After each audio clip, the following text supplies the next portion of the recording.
and I'll haunt your nightmares. Little did you know that I like fear. When you turn, I'll be right there. You should be afraid, you should be scared. Out of the darkness, out of the fear, here comes the monster waiting in there. Heart rate is rising, some call it scared. You'll feel the chill start raising your hairs. It's too late, you're here now. I hope that you're prepared, cause there's no getting out. You can feel the energy, dark like a cloud. Electrified by panic, terror and doubt. Don't cross me or you'll learn quick the hard way that I'm not one to mess with. I got a mind and that mind's full of mean tricks. I'll plant a seed in your red where the fear will stick, and I'll haunt your nightmares. Little did you know that I like fear. When you turn, I'll be right there.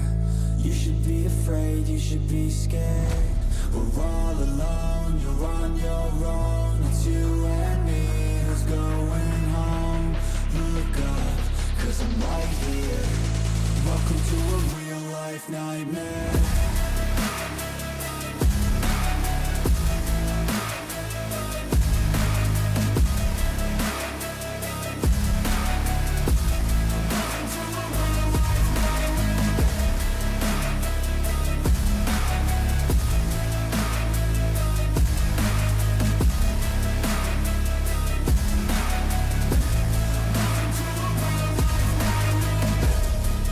Push all your dreams. A demon plays on the league. You better watch out for me. Mistakes were made, you will see. You should've never crossed me, cause now you'll never stop me. Revenge was my calling. Now you're a dead man walking, and I'll haunt your nightmares. Little did you know that I like fear. When you turn, I'll be right there. You should be afraid, you should be scared. We're all alone, you're on your own. It's you and me who's going home. Look up, cause I'm right here. Welcome to a real life nightmare.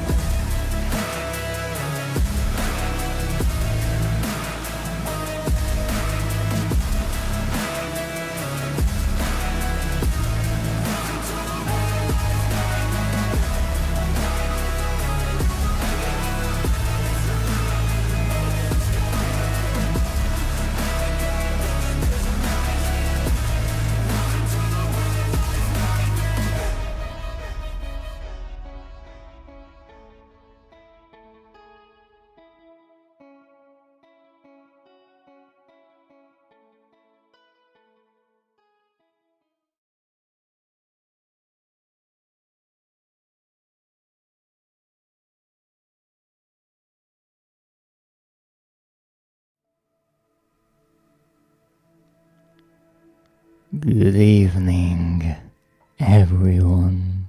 I am the Dreadist, and welcome to my humble abode, the shop of all horror and dread. Thank you for joining me today. I hope wherever you are having a wonderful day. Please take a seat and enjoy the show, because today we are playing the demo of Little Nightmares 3. But first, let me take a look at my chat and congratulate Schmoozer on being the third time since I added this counting feature. Before that, let's be honest, she has been the first countless times, so I guess this is a good way to give others a chance. Otherwise, she might have quite the head start. But thank you so much for the daily check-in, the hydrate and the stretch, the entire care package. I have some nice warm tea with myself, and while I take a sip, please let me invite you to drink something as well. After all, hydration is important.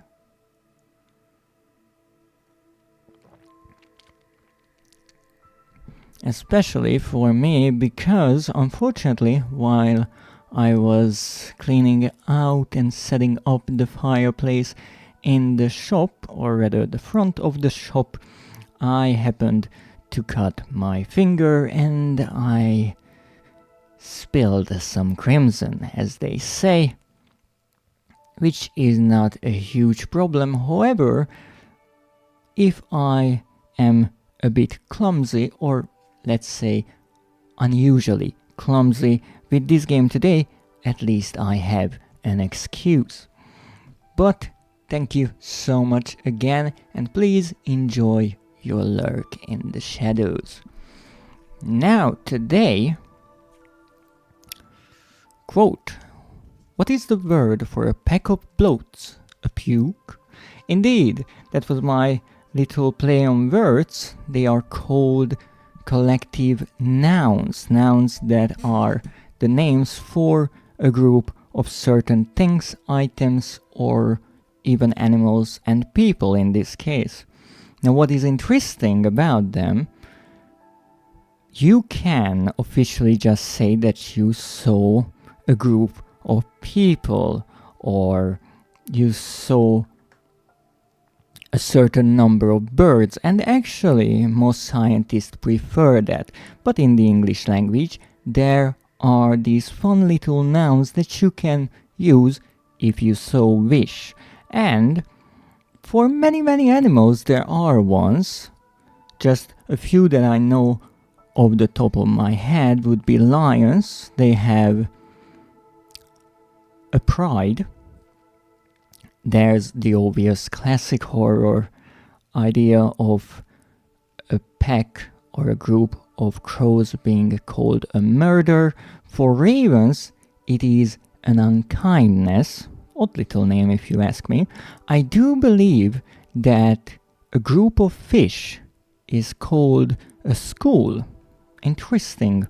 Maybe they are learning something. However, for dolphins, it is not a school, but a pod. How odd. That is another way to show that dolphins are not fish. There's also a business of ferrets, and if I'm not mistaken, a parliament of owls. Sounds like a punishment. Indeed. I still love puns. I think they are really interesting because to make a pun, you have to take a word that you already know, that you are familiar with, and look at this word from a different angle. You have to see what most people will miss out on because they know the meaning already. But let's take this word, punishment, at face value. It already contains the word pun, right? It's quite like how in games with cats you often see one of the most used puns, I would say, that is feline related.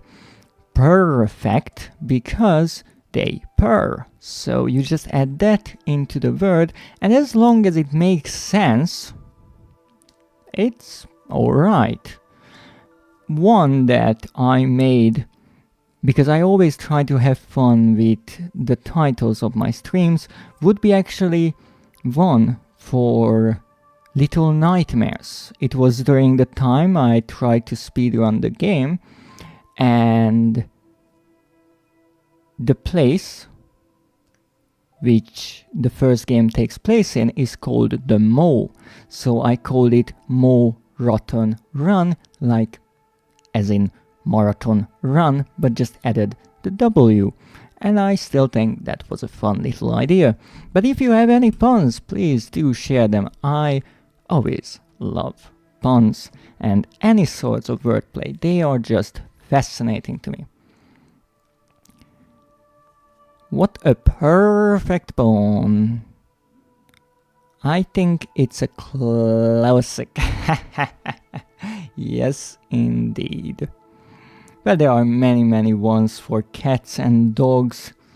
I'm not sure why people like puns regarding their animal companions so much, but here's a fun one that you might not know. It's a really English sort of way of speaking.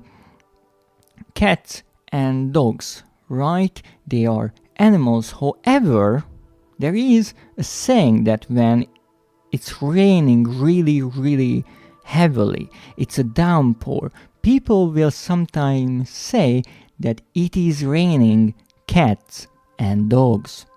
Why? I honestly don't know, but it's just one way to spin around the words that you already know. I think Dread is the master of puns. Oh yes, thank you so much. Even though I'm not necessarily good at puns myself, I greatly appreciate them, but I often come short when I have to make my own little tidbits. So, today, as I mentioned, we are playing Little Nightmares 3. Or rather, it's demo because the game only releases on the 10th of October, exactly in 4 days. Now, I'm pretty sure that the demo itself will not be that long. I'm guessing maybe a half an hour or so, and it's difficult to fill 4 hours with that. So, I decided that first, before I really jump into the game itself, I will talk a bit about the backstory of Little Nightmares, or rather, who and when the previous games were developed, because I noticed that in today's world there are so many games being published, developed, marketed at the same time, and people are, not surprisingly, a bit lost when it comes to a newer title.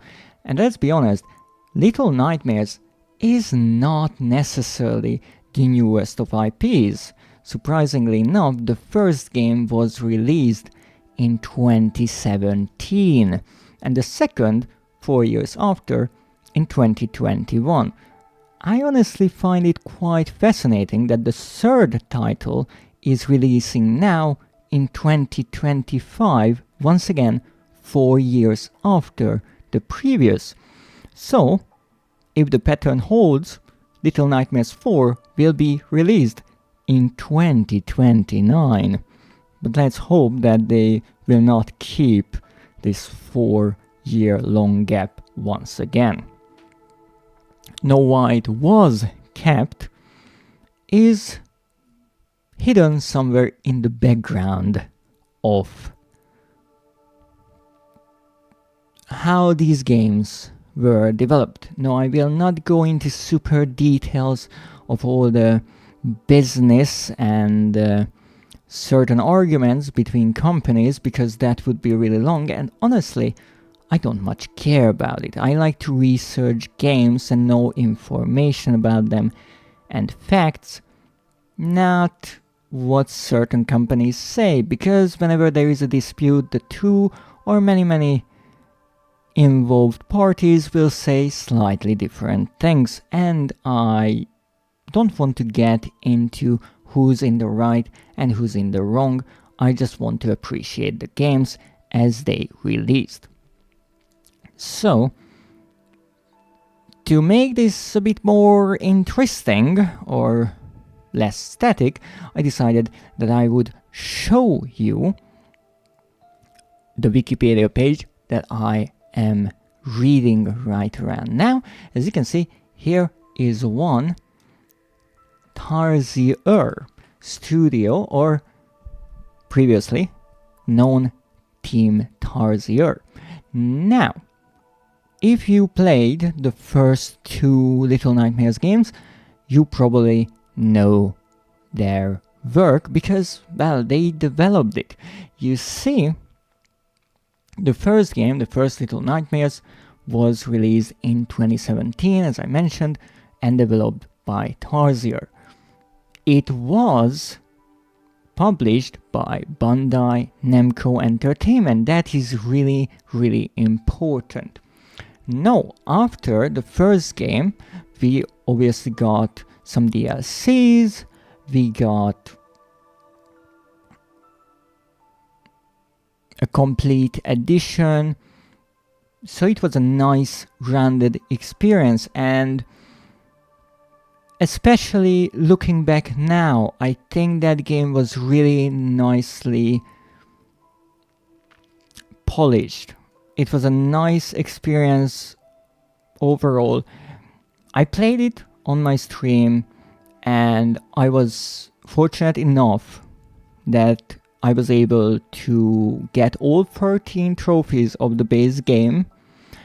Unfortunately, it does not have a platinum, but the last or most difficult trophy of the game, which is to speedrun, quote unquote speedrun, the game or complete it under 1 hour without dying even once, was certainly a challenge, and honestly I found it more difficult than the platinum trophies of some other games. So overall, it was a really, really fun game, and it was new. It was a new IP and a new idea, which I think helped it tremendously. It was unique, and it is still unique to this day. Now, overall, I would say that it became a success. A lot of people played the game and had good reviews about it. Now, after the first game came the second, Little Nightmares 2, released in 2021, once again developed by Tarsier and published by Bandai Namco. Now, if we just look at the games and nothing else, you probably will notice that something is off. Not necessarily because of the idea behind the game. That was a change, certainly, because you see, in the first game we play as Six. She is the main character, and Six has to go through a quite dangerous place called the Mow to survive and potentially escape. We don't really learn a lot about the world of Little Nightmares. We only see the Mow and how it works to a certain degree, but that's about it.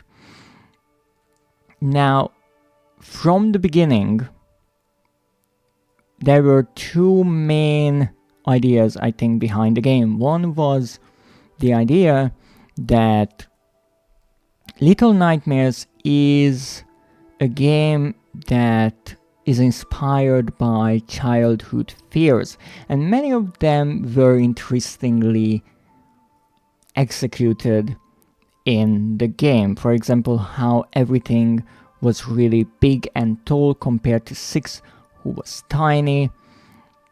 And I'm not necessarily sure if most people, or well, most children are terrified of being eaten by grown-ups, but that was also an idea that they really liked to push. Now, the other one was the idea of hunger and eating, and interestingly, the game, when it was first conceived, the working title was Hunger, so that is not a coincidence. Even though I don't think that during the game it is really ever explained why Six is so hungry, or rather everyone in the game, why they are just so gluttonous. What the heck is going on? I don't know why, but all of a sudden my nose is all itchy. Odd. Maybe because I'm talking about the people on the Mow? Do they mind? I don't think so. Well, with the second game, some of these elements remained. Once again, childhood fears and 6 as a character, however not the main character. The main character is called Mono, a new character in Little Nightmares. And 6 is kind of a secondary character who joins Mono during a specific point in the game.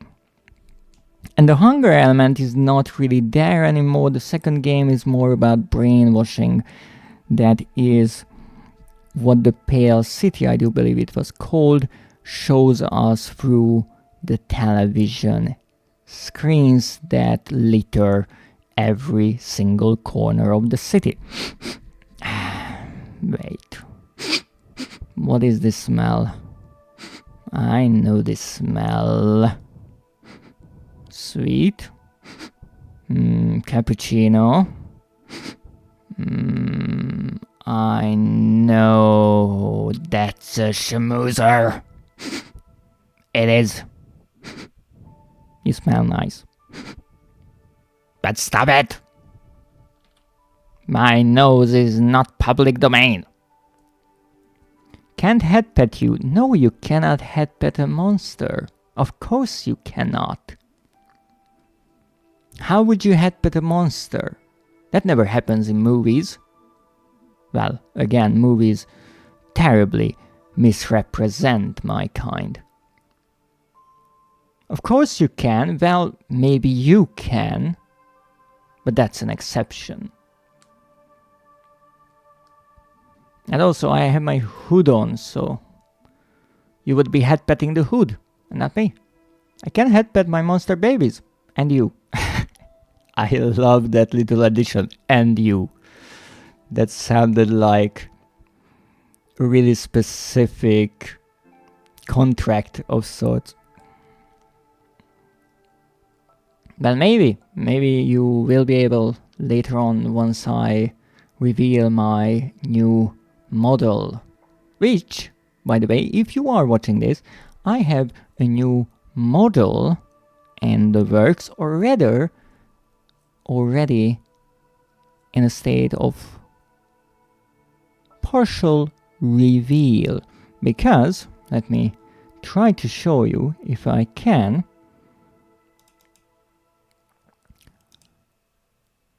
On Blue Sky I already posted about it, but I have a new and first live 2D model that looks like this, and if you have me with likes and reposts on the original Blue Sky post, you can help me reveal my new monstrous form. But back to Little Nightmares. So in the second game, many things changed. We have 2 characters instead of 1. We have a new location, but in theory set in the same world, since 6 is there. And, partial spoilers here, we also learn by the end of the game, or maybe it is just implied, I'm not even sure at this point. The storytelling of Little Nightmares is a bit mysterious. We learned that Little Nightmares 2 is actually a prequel to Little Nightmares in some ways, so it's really just Little Nightmares 0. Good to know. Now, here comes the fun part. Or the not so fun part, to be precise, is that if you play the second game after you play the first, you will obviously notice all of these changes. But one thing that you will not be so happy to notice is the fact that the game is just not that polished. There is a new melee combat system that is really finicky, and there are some bugs in the game. Something that not often happened in the first one. No when the game released, if it had some troubles, I can obviously understand that. It gets a few patches and that's it. By the time they release the season pass and all that, the game will be perfect. Except, unlike the first game, the second one did not have a season pass or really any DLCs other than the Gnome's Attic, which was just a sort of add-on in the deluxe edition. So after the game was released, it didn't get any DLCs, which is honestly quite odd. Now, this is just my idea why, but if you look at the list of games that Tarsier worked on, you will see that they worked on Little Nightmares and then Little Nightmares 2, but not Little Nightmares 3. And that is because the studio and the publisher got in some sort of an argument. Why? I honestly don't know. As I mentioned, I'm not necessarily sure that the picture is really that clear regarding this. I wait for Reanimal to play with you. Well, indeed, Tarsier left Bandai Namco, and since they own the IP, Little Nightmares, the franchise as well. But they started working on a new IP called Reanimal. As you can see, it is set to release in, based on the latest news, it is set to release early 2026 under THQ Nordic. It is a good question if it will happen then or later on. There are delays, obviously, with games nowadays, and I always prefer if the game is more well thought out and polished rather than rushed just so they can hit the deadline. But there is indeed a new game coming from the original developers as well, and in a way it's really interesting that Little Nightmares gets a rival in the game Reanimal, because as much as Little Nightmares is obviously a bigger IP and many people know that name, but anyone who really looks into who developed the first two games and notices that the third one is developed by someone else will know that, oh, the original developers are working on something new. Now, interestingly, just a little fun fact, if you look here, you can see that Tarsier, before working on Little Nightmares, they worked a lot for Sony and for PlayStation. For DLCs on Little Nightmare, Little Big Planet, and Little Big Planet 2, on Little Big Planet 3 and Terraway Unfolded, all really stylistic games that are quite similar to Little Nightmares in a way, except they are not horror. So this is the twisted version in a way. And in the Wikipedia article, it is mentioned that the studio initially pitched the game, the horror game Hunger, as I mentioned, that was the working title of Little Nightmares, to Sony, but they declined. And that's why Tarsier went to look for another publisher and actually found Bandai Namco. So a little fun fact, Little Nightmares could have been a sort of Sony exclusive or PlayStation exclusive game, but for some other reason they declined to take the IP or the project. So this is about the original developers. So let's see who's working on the third game, and that will be supermassive games. And honestly, when I first saw that Bandai is releasing a new Little Nightmares game, since I knew that there was a falling out between the developers and the publisher, I was wondering, well, who's working on it? Maybe they made amends and Tarsier is back. No, they aren't. Instead, Bandai, who holds the IP, told Supermassive Games to work on the next iteration, the third title. And honestly, at first I was really confused about that decision. First of all, how did Bandai find Supermassive Games of all the studios? And second of all, why them? Because if you just look at the recent games made by Supermassive Games, they made Until Dawn for Sony, and then they went and made the Dark Pictures anthology. Now, if you know horror games, then you probably heard about these titles, since they are all horror games and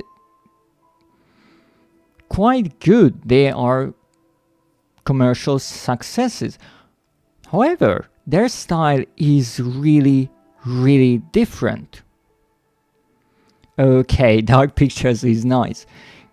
Yes, but they are really different. If you look at Little Nightmares and then you start thinking about the Dark Pictures anthology, or even just Until Dawn, you will see there's a stark difference, because most of the games Supermassive Games worked on recently are ultra-realistic games. They have really detailed worlds. They are once again realistic in appearance. They have scanned in actors for the characters. So everything in their games just feel real. And then, from out of the blue, they say, we are going to make a Little Nightmares game, which is inherently really stylistic. Yes, it is horror, but it's not the bloody kind of horror that you can see in for example, Until Dawn. It's in a way more cartoony, and not even just that, Little Nightmares, in every set piece, environment, character, it just oozes style and charm. And so I was a bit confused about why this studio, whose specialty is really to capture real life and bring real life performances and actors into a digital game, would work on a game that requires pretty much none of this. In the Little Nightmares games, we don't even have voice acting. There is no acting really required to a certain point. Every character is quite grotesque and unrealistic. The environments are twisting and leaning. Nothing is real. Everything is just like in a nightmare. It's a really interesting fever dream, not realistic at all. I have to play the Dark Pictures games. I will have to play them once too. I saw a few tidbits of them, but I never got into them, I have to say. Now I'm curious. So I looked into the games they worked on, and indeed if you look at their track record, which is really quite long as you can see, they worked on the Dark Pictures anthology for Bandai Namco. So that actually answers my first question. How did Bandai find this studio? Well, they worked for them for years, since we have in the Dark Pictures anthology Man of Metal, we have Little Hope, we have House of Ashes, we have The Devil in Me, and I honestly don't even know how many titles the entire anthology includes. So they certainly had a good working relationship between the developers and the publisher. I have 3 of the first season, but that's wonderful. Well, you have a lot of games to play. And I would be really happy to watch some of them because they are not necessarily highest on my list of games that I want to play. So it's always good if I can play it right away to at least watch and know something about them. Because, yes, I don't know much. They also, by the way, developed The Quarry, which was, I do believe, a kind of spiritual successor to Until Dawn. But as far as I know, it kind of fell flat. It was published by 2K, but honestly I didn't hear much about it. So maybe that's my fault. It might be terrific, but I don't know much about it. However, I have to try keeping all alive in Metal, but my reaction time is bad. Oh, I thought you will finish that sentence. I have to try keeping all alive in Metal, but some of them are just so darn annoying. Because that was my reaction when I watched Until Dawn, and I said, guys, you got it backwards. In slasher movies, we want to see the annoying kids die, not survive. That's actually one of the reasons why I never even tried Until Dawn, because I think it works on the basis of a slasher movie, and I understand that they try to marketing the entire game with the idea of a butterfly effect. That whatever you do, it will affect the game sometime down the road. However, I didn't necessarily think that was a huge innovation, because there are really complex visual novels and they already do it. But in that game, the idea, I think, is that there are a group of teenagers or young adults, and they are in a cabin in the woods. That is also the title of a movie, really fun watch.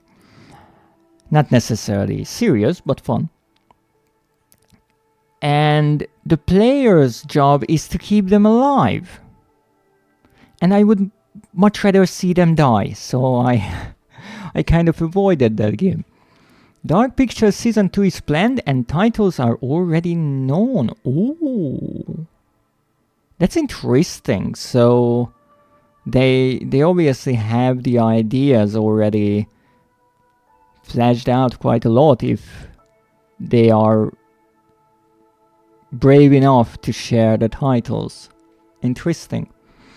Now if you look at this table, you can also see really interesting tidbit. Little Nightmares 2 Enhanced Edition is there. Something that went right under my radar. Because you see, back in 2021, an enhanced edition for new generation consoles was released for Little Nightmares 2. However, originally I played the game on PC, so I didn't much care. And I'm still playing on PlayStation 4, so I also don't necessarily care that much. But that was already made by Supermassive Games, so in a way it was already hinting that Bandai wants to do something with the Little Nightmares franchise, and they are betting on Supermassive Games to do it. So that's a clever little thing. But if we go back some more, we will see that Supermassive Games before worked on many Sony titles, as I mentioned, Until Dawn, and a number of Little Big Planet DLCs. So really interestingly, they worked in a way side by side with Tarsier at the same time with DLCs on Little Big Planet, Little Big Planet 2, and maybe even the PS Vita version. Which is really quite interesting that they share their history in a way. They just went in different directions, both from actually Sony. Except one ended up with working for Bandai, while the other also ended up working for Bandai but then left and went on. And now I do believe they are publishing Reanimal on their own, which is a really interesting idea. So this kind of explained to me why the choice was made that Supermassive Games would work on Little Nightmares 3. And honestly, it makes sense. It's only that if you look at only the recent work of the studios, it's quite a surprise. Now, with all this said, there will be a lot of changes still, I'm sure of that, because you see, whenever you change the entire developer group behind a project, some things will just change because they have different ideas, they want to show different things, and that's fine. But now that I played the first and the second Little Nightmares games, the first one I actually got 100% trophy completion with the base game, and if you would like to watch me play and get all the trophies off the season pass of the first game, you can do that by funding the season pass on my Throne page or contributing towards it. So please don't forget to check that out. And with the second game, I actually got the platinum trophy of the game and did pretty much everything I could, except for the Gnome's Attic. As I mentioned, that is part of the deluxe edition, which I do not have, but once again, you can help me play that through my Throne, which you can take a look at by writing !Throne in my chat. So thank you so much. Did I sow the cute and soul fox game there? I think that was a few too many souls, but indeed you did. It is called Endling. It's a lovely little game, and actually I managed to get the platinum of it just earlier today after many months of trying. Oh, sad. Yes. It's not necessarily that sad, but it is a lovely game indeed. It was one of the games that I tried out in the PlayStation Plus collection, and because, as I mentioned, my subscription is once again running out, I decided I would go back to some of the games that I started and try to get the platinums of them, and I managed to do it. And I got the Easter egg as the last trophy, for those who might be wondering. You have it, that's wonderful. I hope you enjoyed it. It's a really lovely game.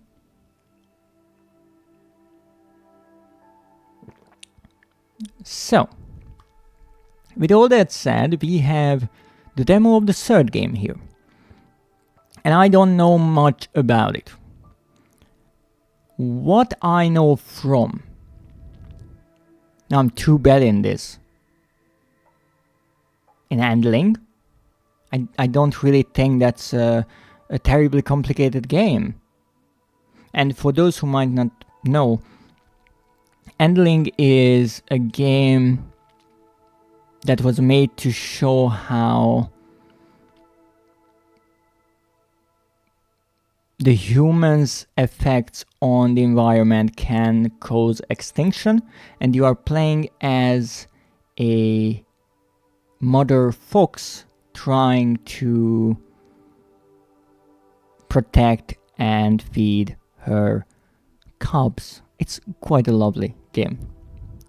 Yes, in handling, I'm sure you would be a terrific mother in that as well. I really have no doubts that you would pretty much eat anyone who goes even near the lovely cubs.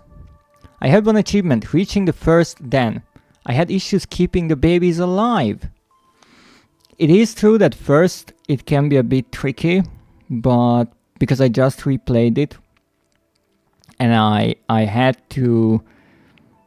didn't want to use a guide, so I started writing down everything that happens every single day. I can see that the game is more forgiving than it might seem at first, but you have to figure out certain things like how and when you can do what's needed, but it's more than possible to get a sort of really good ending and keep everyone alive. So I'm sure with some help you would fly through it with perfect scores and get all the trophies. Well, in a way. Interestingly, it's quite a twisted idea that there are trophies for how many cubs survive. So if you're really good, I guess you have to replay and kill a few of them. Or maybe you get all of the trophies. I'm not sure if they stack or not. I would need to check. But when it comes to Little Nightmares 3, I know pretty much nothing at all about the game. I watched a few trailers that Bandai released, and I looked at the store page. I did not see any videos from the demo. I did not want to. If I'm not mistaken, once again we have two main characters, the ones who are in the icon. One is called Law and the other is called Alone. I'm not even sure which one is which. But that once again shows that they took the idea from the second game, that you have two characters. And I'm assuming you are playing as one and the other is played by the game's AI, helping you along the way. However, this game actually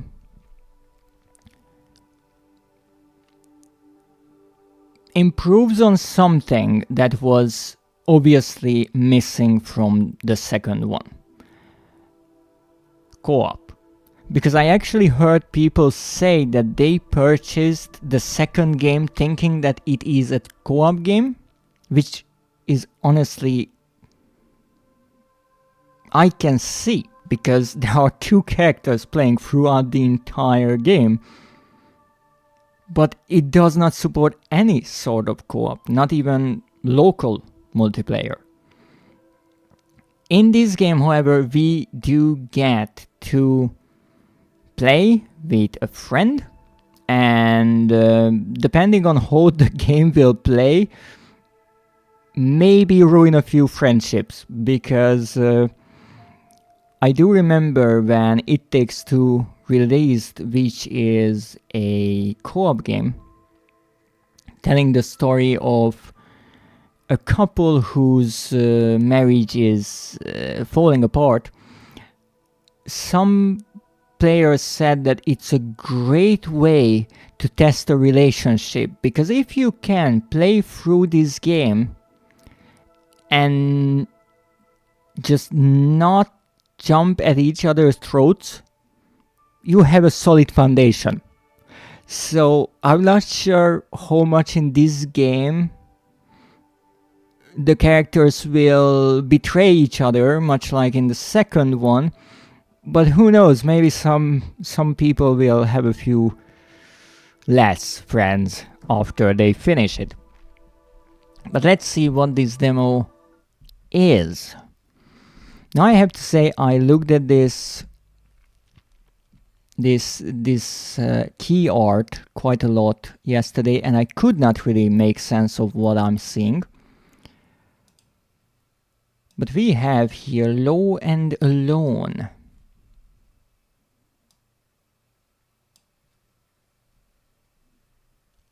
Really nice. Classic logo. Supermassive Games. And the Engine Software. I'm not sure who they are, but I saw this logo before. It's running on Unreal Engine. That's not a surprise. Or are too far away from each other. Oh, distance is not a problem if if it's about getting angry at each other. That's why games where it's about betraying each other, like in those crime games, things can get really heated when well, prevents murder maybe, but the friendships might not survive it. Because it's a really interesting thing when you play with a good friend of yours a game like those crime logical deduction games, and your friend tells you, oh, I'm not the murderer, I haven't done anything, and 2 minutes later they stab you in the back, and you feel so betrayed, because it wasn't necessarily the game, it was the person who lied in your face. Now let's see what this is. Brightness. Adjust the slider until the eye is barely visible. But I wanted to do my usual reaction to this and ask whether or not there is an eye, but now that I look at it, I can actually see it. Holy moly.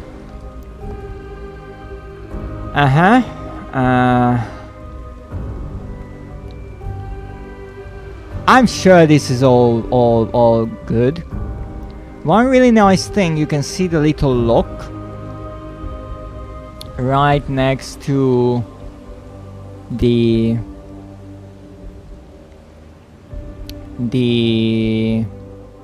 accept button. I really like that. So you cannot accept the end user agreement without in theory reading it. That obviously doesn't mean that we will read it. We don't have time for such things.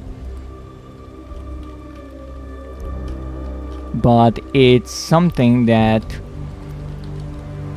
developers started adding recently, that you at least have to reach the end of that.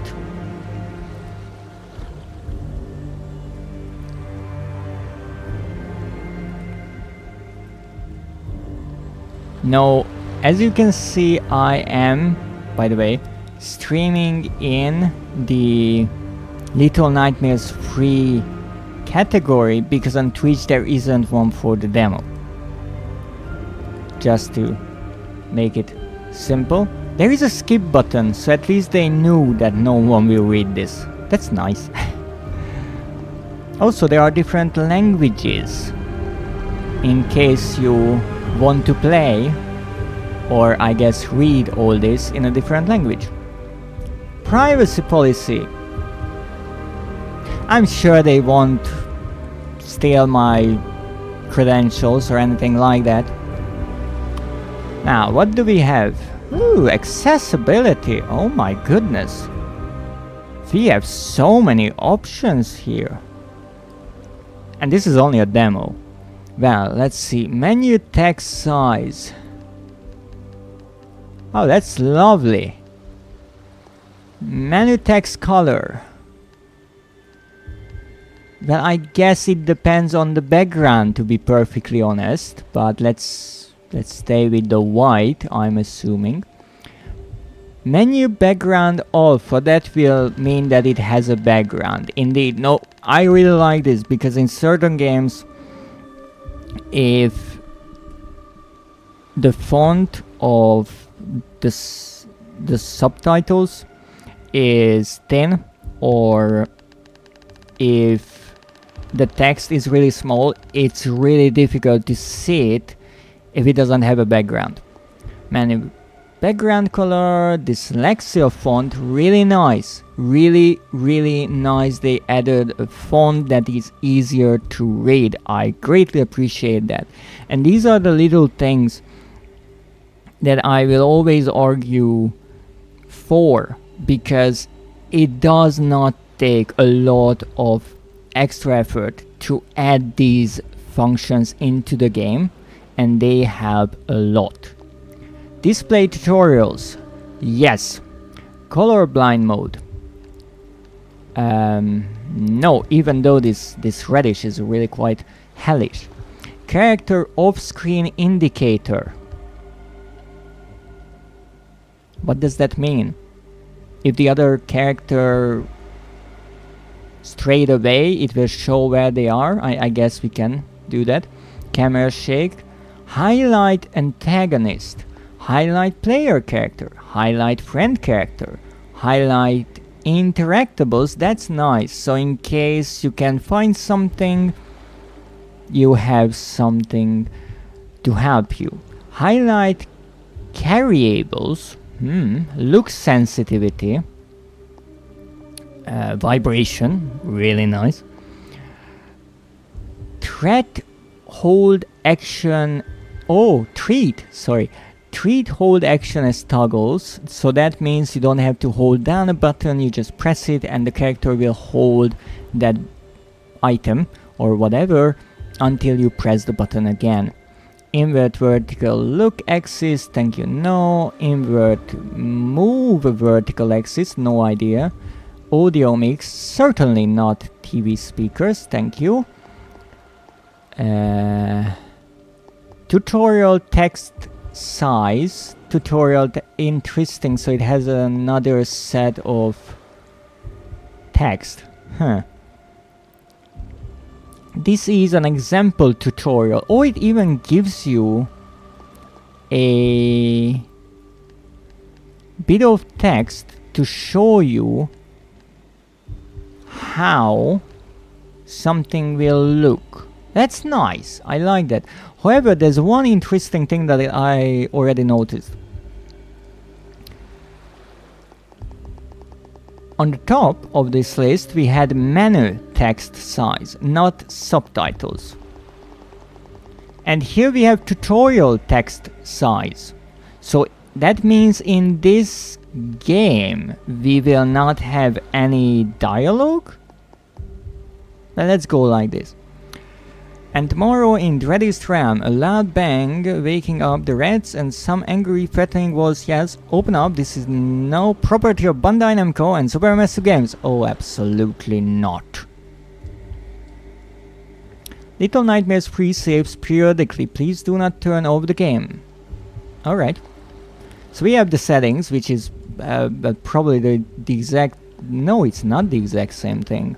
We have languages, we have audio. So this is all of the settings we already set, but categorized. I mean, that's an interesting idea. Now, what surprises me to a certain degree is that right away when we start up, the game asks us to set all of these options instead of just having the options menu, but I guess this way there is no misunderstanding. Now let me see, crouch slide, okay, so the left trigger and button does the same exact thing. Grab, use bow /range, okay. Unbound, Unbound. Why do we have 2 for that? Move, okay. Look around. Equip umbrella. We will have an umbrella. Jump throw. Oh no, they are doing that again. So whenever you are holding something, you can jump. Instead, you will throw whatever is in your hand. Oh, I will mess that up again. I know already. Call. Alright. Sprint. Equip bow wrench. So in this game, we have a sort of weapon, which is nice. And this, I guess, is a really great moment to mention, looking at this screen, that this game is releasing in 4 days, in 2025. And that right in front of you is a PlayStation 4 controller, a DualShock 4 as it is called. And this game is running on a PlayStation 4. A previous generation console, by the way. So, as much as I understand that a game like Little Nightmares might not necessarily require the resources that a new generation console can offer, but still I find it really interesting that Bandai made it so the most amount of people can play this game. I find it really, really interesting, because that, to me, obviously means that they want the biggest audience, and they understand that this game is not necessarily about the ultra realistic graphics of the new Unreal Engine, so why make it exclusive to only the newer consoles? And I greatly appreciate that. Now let's go back. Input remapping. That is quite something. You can change certain buttons. That's not a usual thing. Accessibility, we already saw that, and we have all this. I like this thinking. I certainly like when developers, and I would say mostly publishers, because it's more their work to decide on what platforms a game is released. I really like that instead of pushing the new, because that's good for the platform owners, they say, hey, this game can run on this console or can run on older PC components, then we will not require you to have the newer ones. And one company that is, I think, famous for that is actually Capcom. And you can see that Resident Evil games, they release, and pretty much all of them released on PlayStation 4. PlayStation 4 is actually a really interesting platform for Resident Evil games, because if you look at the entire franchise, you have the majority of the entire franchise on PlayStation 4, which is amazing. You have 0 and 1 in the Origins collection, I do believe it is called. You have the remake of 2, you have the remake of 3, you have the 4 HD edition, which is the older one, then you have the new remake of 4, then you have 5, 6, you have the 7 and 7 gold edition, I do believe. You have Village and its gold edition. You also have Revelations and Revelations 2, you have every numbered game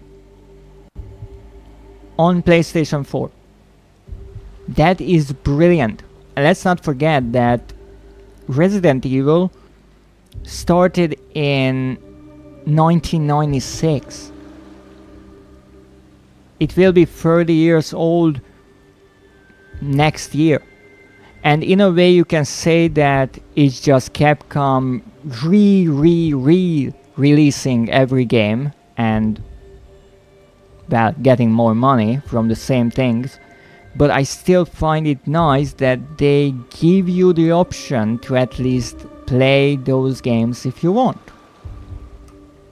And also, by the way, which I don't know if it would be true for Little Nightmares 3, but Capcom has this really nice gesture that if you buy, at least I know on the physical editions it is true, because there's a little tag on the bottom of them.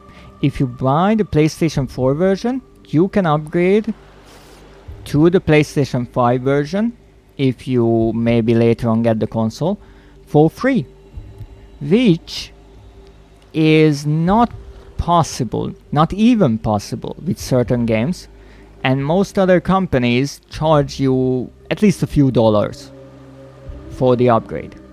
And in a way I understand, because, well, you're getting a better version. But on the other hand, if the PlayStation 4 and 5 versions cost the same, then just because I started from the PlayStation 4 version, why should I pay again to get to 5? Right? So it's a really interesting thing, and I feel like these business decisions make the competition more interesting, because every company tries something new and at the end of the year they see what happens. I also really like that the top option here in the menu is pre-order the game and not even start the demo, but I understand that. Also, interesting little tidbit. In the bottom right corner, you can see the X is the select, except if you go over the pre-order button, it will say buy. That is just a nice little detail. But I am playing indeed single player today. Continue game I cannot, load game I cannot, and we have new game. No, because this is a demo, I'm not sure if buy or buy. No, there is actually no buy option, as in BYE, because I can't exit from the game. However, I just noticed it has my name in the corner. Nice. I guess that will be useful for the multiplayer part. But because this is a demo, I'm not sure if the continue and load game will ever be used, or if there is even a save or checkpoint system in this demo, because again, if it's short, there isn't much of a point. Maybe what is happening is that the menu was one-to-one ripped from the game, and they are using the menu of the entire full game here as well, and so some parts are just kind of useless. I would love to try the multiplayer. We can try the multiplayer. I want to play through the demo and see how it even works, because once again, the trouble that I see with games nowadays, and maybe that's once again the old monster rambling, but there's a lot of seemingly tiny but in reality really important details that are not shared with the audience, with the possible buyers, before the release of the game. So in this case, I actually don't know if the game will support cross-platform play. So let's say I have a PlayStation 4, someone has the PC version of Little Nightmares 3. Can we play together? What it requires? Is there in-game chat or voice chat or anything? No, I will not say that this is the fault of the developers or the publisher. I did not look into it that much. That's true. But for different reasons that I will talk a bit later about, I feel like certain details are just kind of not as much talked about. But I can actually just look it up right now. If I remember correctly, it does not support crossplay between platforms, but generations. So you can play PlayStation 4 and 5 together, or Xbox One and Series SX.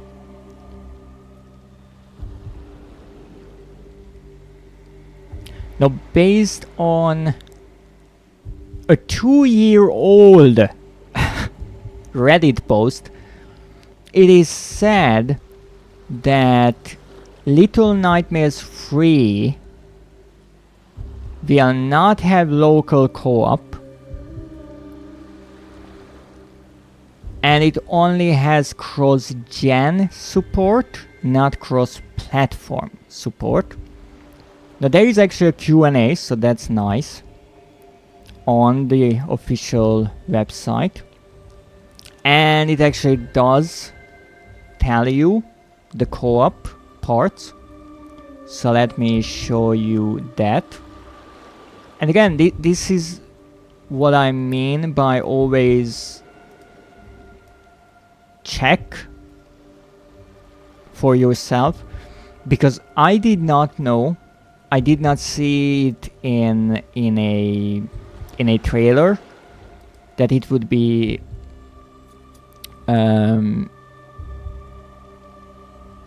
mentioned how crossplay and all that works, but apparently you can find it online on the official website. Really nice. So let me see if I can show it to you. Here it is. When will Little Nightmares 3 release? We will skip that since we know. How does co-op work in the game? In Little Nightmares 3, co-op is online. You will therefore need an internet connection. There is no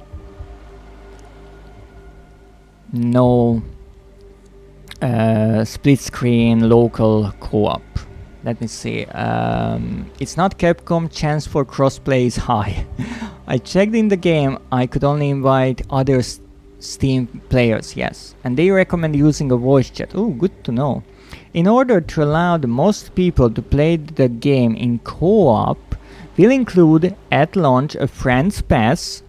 That's kind of a newer idea, I think, in gaming. I think once again It Takes Two and Split Fiction kind of made that more well known, but maybe I just missed some games. I don't play that many co-op games because I don't really have anyone to play it with, but we'll include at launch a friends pass on the different platforms where it's possible. Thanks to the Friends Pass, only one copy of the game is required to enjoy Little Nightmares 3 with a friend. So meaning, if you have a friend and either of you have the game, you can play it. And I think that's really nice. When starting the game in co-op, it needs to be finished in co-op with the same 2 players, as you can go from solo to co-op and vice versa in the same save. You can, however, start a new save with another friend or in solo. Players will have up to 8 saves. So it's interesting that if you start a game, you can not only not switch between solo and co-op, which kind of makes sense, but also you can't change the player that you are playing with. That's interesting. However, again, they made the effort. They actually used some logical thinking, which I greatly appreciate. Instead of the usual 3 save slots, they give 8. So let's say you play solo, that's 1. You play with 1, 2, 3, 4 friends, you will have enough save slots. That's nice. And here comes the bad part. Is online co-op cross-platform. Despite our efforts, cross-gen gameplay will not be available at launch. Wait, that's cross-gen, not cross-platform. We're still considering adding it, but can't share more at this stage. Cross-platform between different manufacturers will not be supported. More info on this feature will be shared at a later date. So that means that's a change. So cross-platform between different manufacturers is and will not be supported. So if you are on PC, you are on PC. If on PlayStation, Xbox, Nintendo, that's their own little bubble. And apparently not even cross-gen gameplay will be available at launch. Maybe it will be added later on, but it's not sure. Now here it's not obvious because of the nice wording here, that despite our efforts would suggest that they try, but for some reason they can't make the game cross-gen, or they don't want to make it cross-gen when it launches. Now that is, it's maybe technical difficulties. Maybe it would take too much effort and money to do it, and so they want to see how much people actually want that feature, and maybe if they get enough inquiries about it and people talk about why it's not in the game, they will actually do something about it. Or maybe it will be never added. Maybe they deem it not important. And in a way I can see that, and I can tell you why I can see that. Because of the Friends Pass. So that means that because there is no cross-platform option, and there will be no such option, if you want to play with a friend, you already have to be on the same platform. At least on the same platform.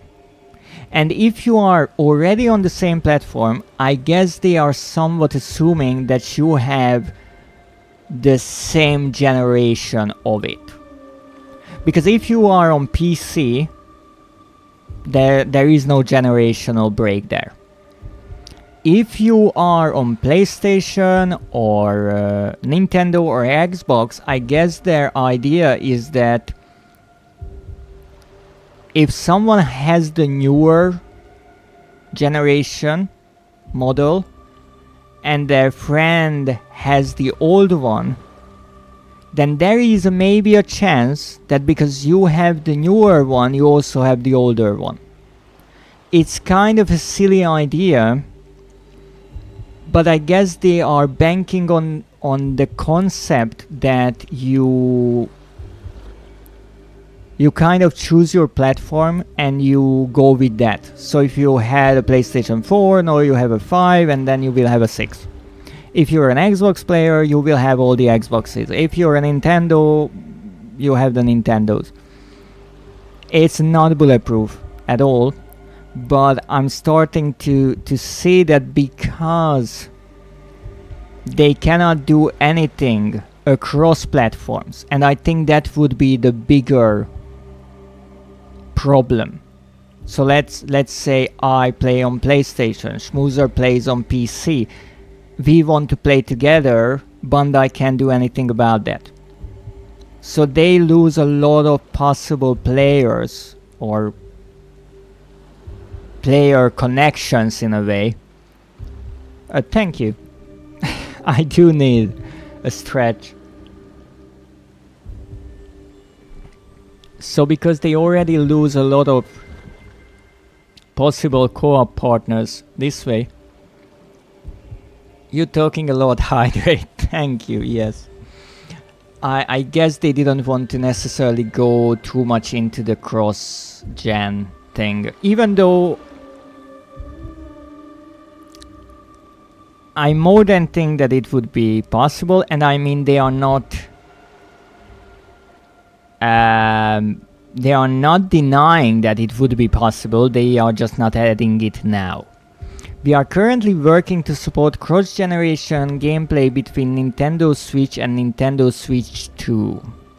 More info on this feature will be shared at a later date. Again, I think here they are thinking if you have a Nintendo Switch 2, especially because that is a newer console compared to the Xbox Series S, XS, and PlayStation 5.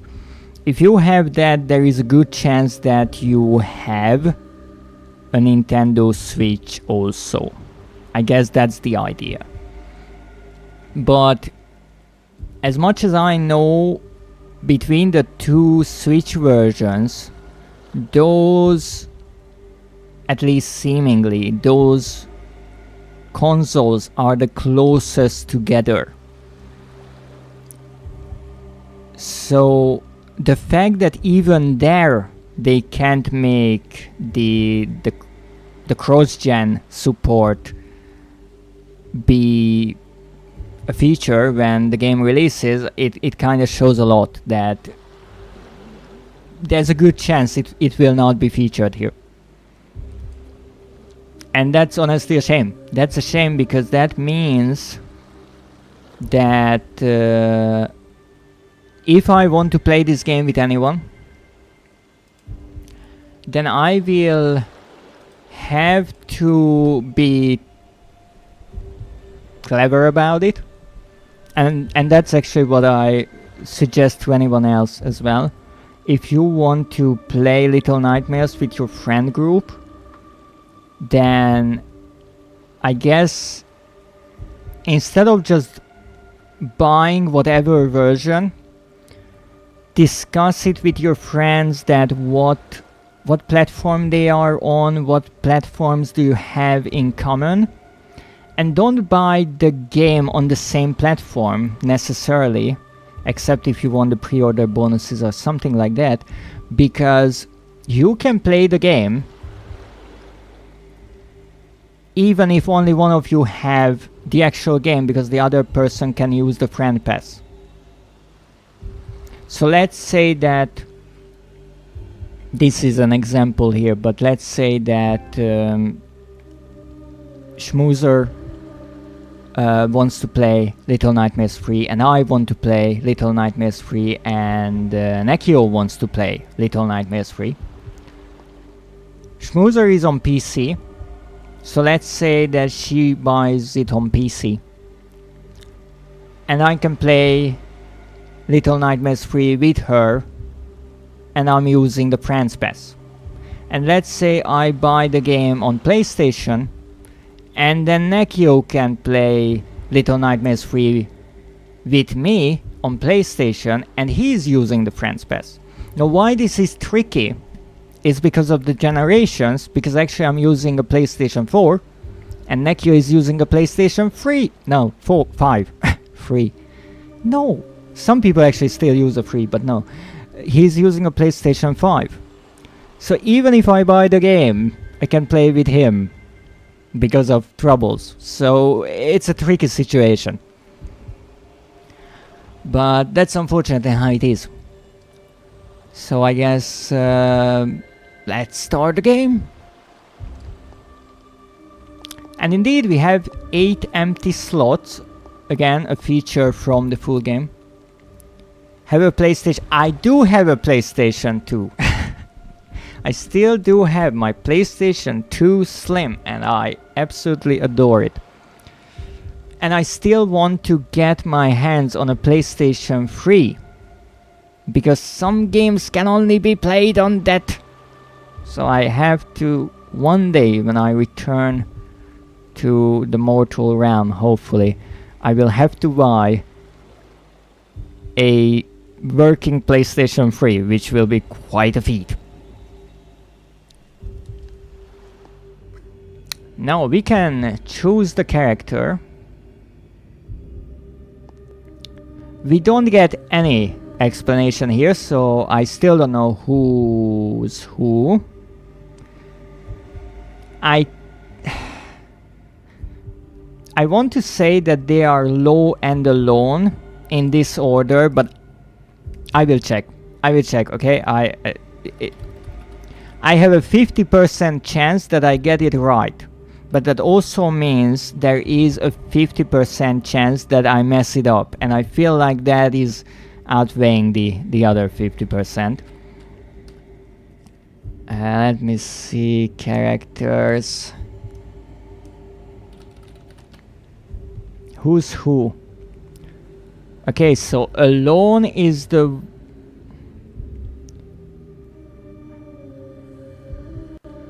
Wait. Alone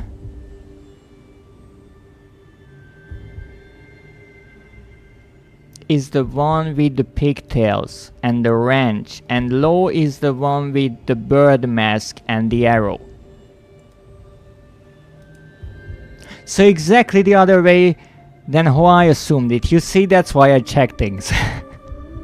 Because sometimes 50-50 is more like 90-10. So this lovely character is alone, and this lovely character is low. Now here comes the next question. What's their gender?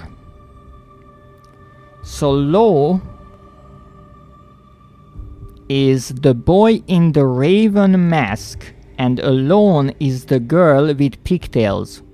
This is their aliases on the Little Nightmares wiki, by the way, so don't call me out for being rude by describing someone the girl with pigtails.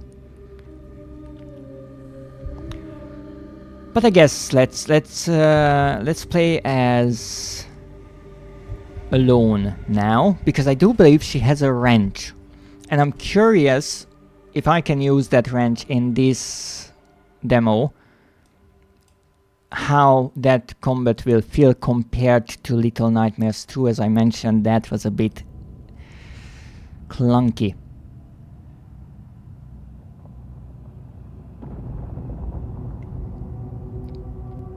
Yeah, it's dark, alright.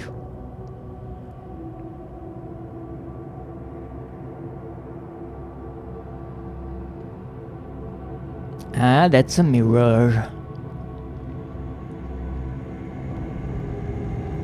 Now, mirrors were somewhat important in the first game.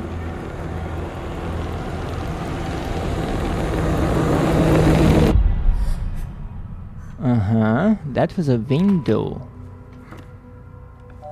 And the broken mirror in the background, and here we are. Low and alone.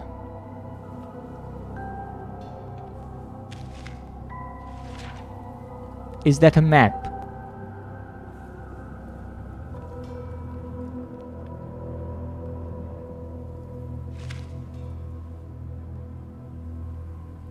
Now I am curious if this game will use the idea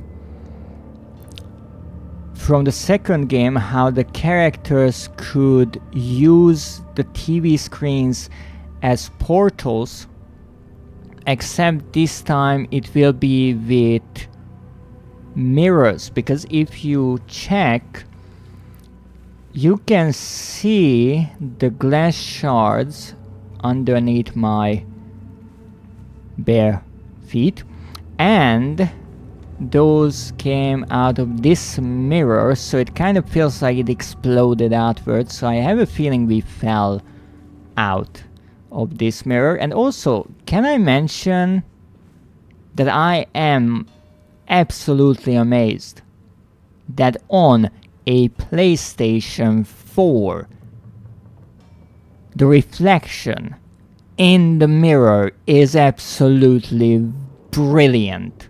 Look at that, and look at the light. And what is nice, it is not only our character, but I do believe, yes, you can see Lo in the mirror as well. Let me try to get him over here. Come here. Come here. Oh goodness. I can already see that you will be a clever one. Yes, there you could see for a moment. Yes, his reflection is indeed in the mirror, so it is not only the player character, but pretty much everything in the world. Now, let me see what I can do. Well, I can jump.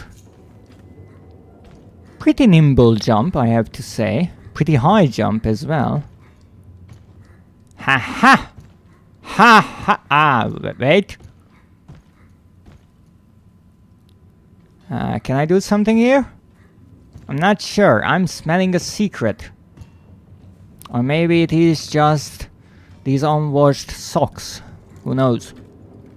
Now, let's see. This time I will actually do somewhat as the game tells me. So I will not try to press every button to figure out what does what. Instead, I will wait on the tutorial text. Now, unfortunately, the demo, and I know this is really saddening, does not have any trophies. But we have a shoe! Oh no. Oh no. My poor Ken. My poor Ken. What happened to you? Oh, my poor Ken. May you munch on cheese in the afterlife. Why always my poor Kens? Lo, stop smelling. That poor dead rat.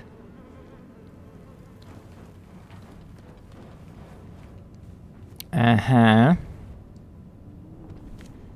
I have a feeling I have to press that button, because that button looks a lot like the door opening buttons in the first one. Here's a trophy for you. No, that will not work on me. I'm not that silly. Well, we did something, alright.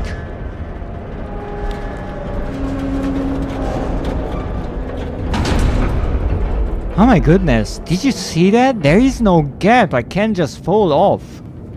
This is amazing. This almost feels like a safe environment, but you already know what I'm going to do here. What's here? There's nothing here. I was tricked. Yes, this is the running. But that's a lot of sand.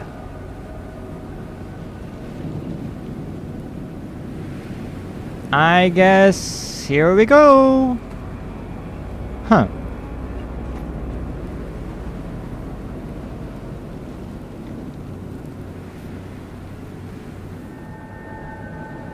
Really nice place. A bit derelict. Oh, nice birdie there. A box! I found the box! Oh, and the dead guy. Now, whenever you are lost, it's really important to find yourself a higher point. So let me try to climb atop this dead body and look around. Well, I can't really see anything. And it smells up here real bad. Welcome in, Zev. How are you doing? I hope you are feeling better. Let me see. Yes, that would happen, but again, I know there are no trophies in this game. However, maybe there's a secret. Maybe there's a hidden secret code, and if you have that code and enter it on Bandai's website, you will get, I don't know, a thank you message. I'm not good with marketing ideas. Still somewhat sick. Oh, poor Zeph.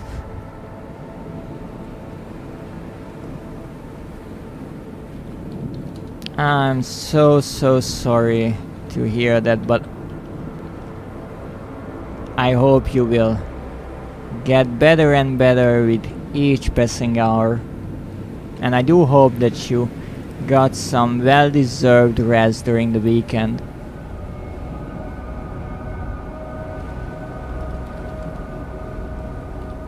And know that I tested if my hug command works. Here's a hug. Maybe there is a secret pet to pet. Oh, that would be lovely. There is actually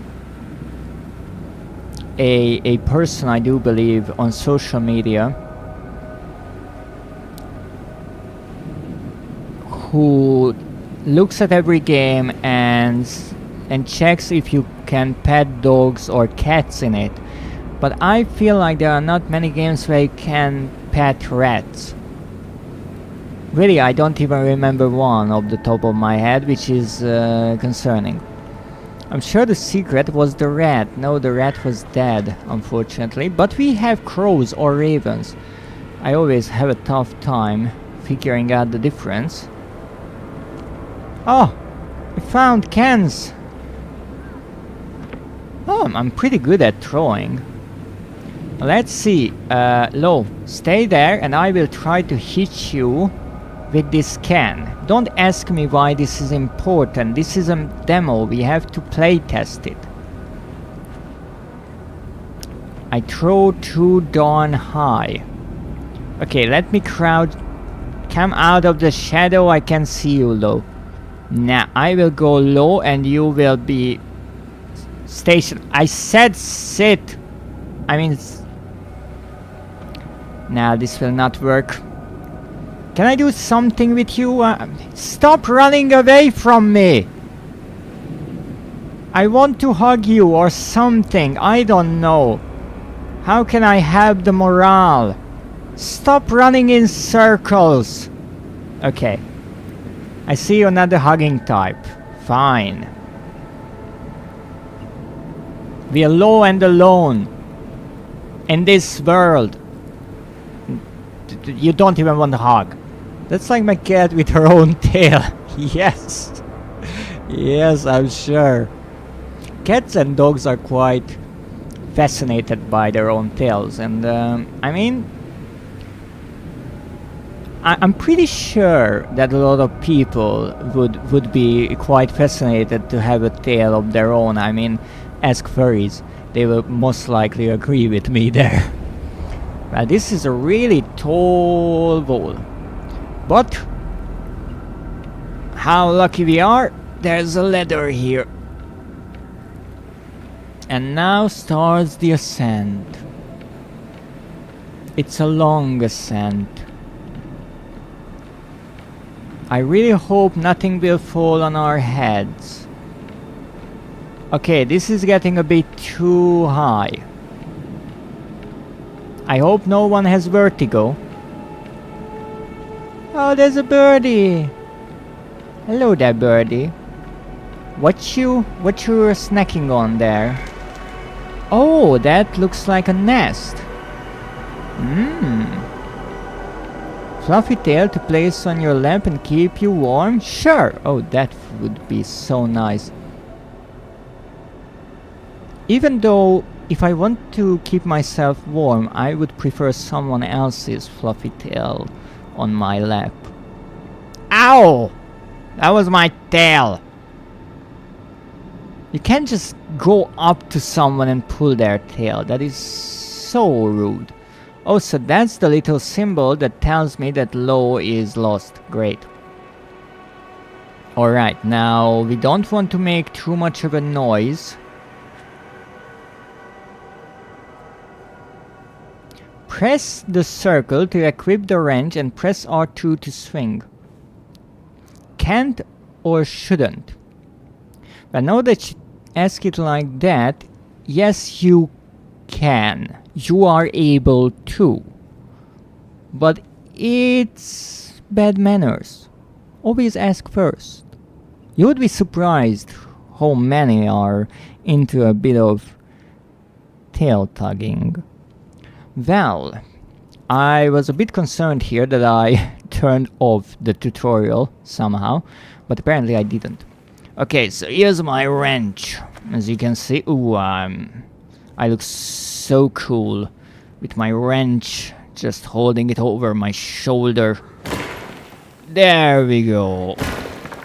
Oh, this will be so much fun. Aha! No matter what comes our way, I will just whack it. Wouldn't like someone to pull at your ears. Even though you have quite a fluffy ears. And a fluffy tail as well. But this is lovely, but I'm not sure if this is safe to go out there, so I will not do that, even though they could technically hide something there. Okay, let's put away that. What's this?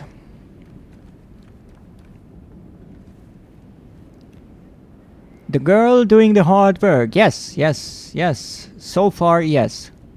Well, maybe it is partially because, well, I'm playing the girl part here, but Lo, make yourself useful. What the heck is in this? Ugh. Once again, nice. You can see the scratch marks on the floor here, suggesting to you or indicating that you can pull this container, and you can actually see it's a bit dark, but you can see that this board right here sticks a bit out, and that is what this lovely container gets stuck on. So it's much like the previous games. A lot of those ideas return.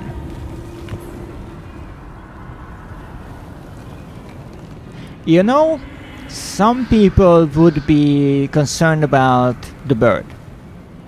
I'm not. I think that bird is absolutely lovely.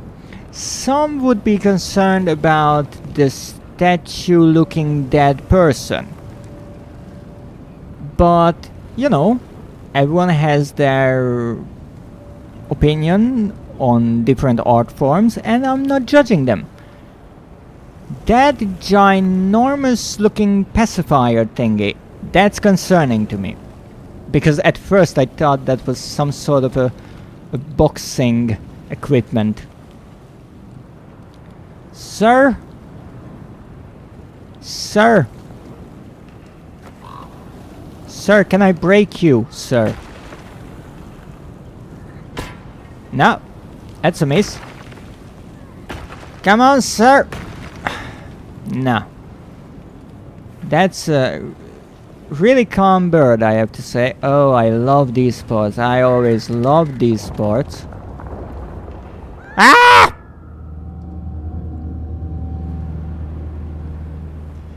Well, Lo, that is how you don't do it. It's really a good thing that we stopped here and sat down so I could explain to you how I could be an idiot and just walk off that plank. But I didn't, because we stopped here and sat down, right? So now that we have that imaginary scenario out of our heads, now I will show you how to really do this part. And that is really quite simple. You go here, you try to run if you find the right button.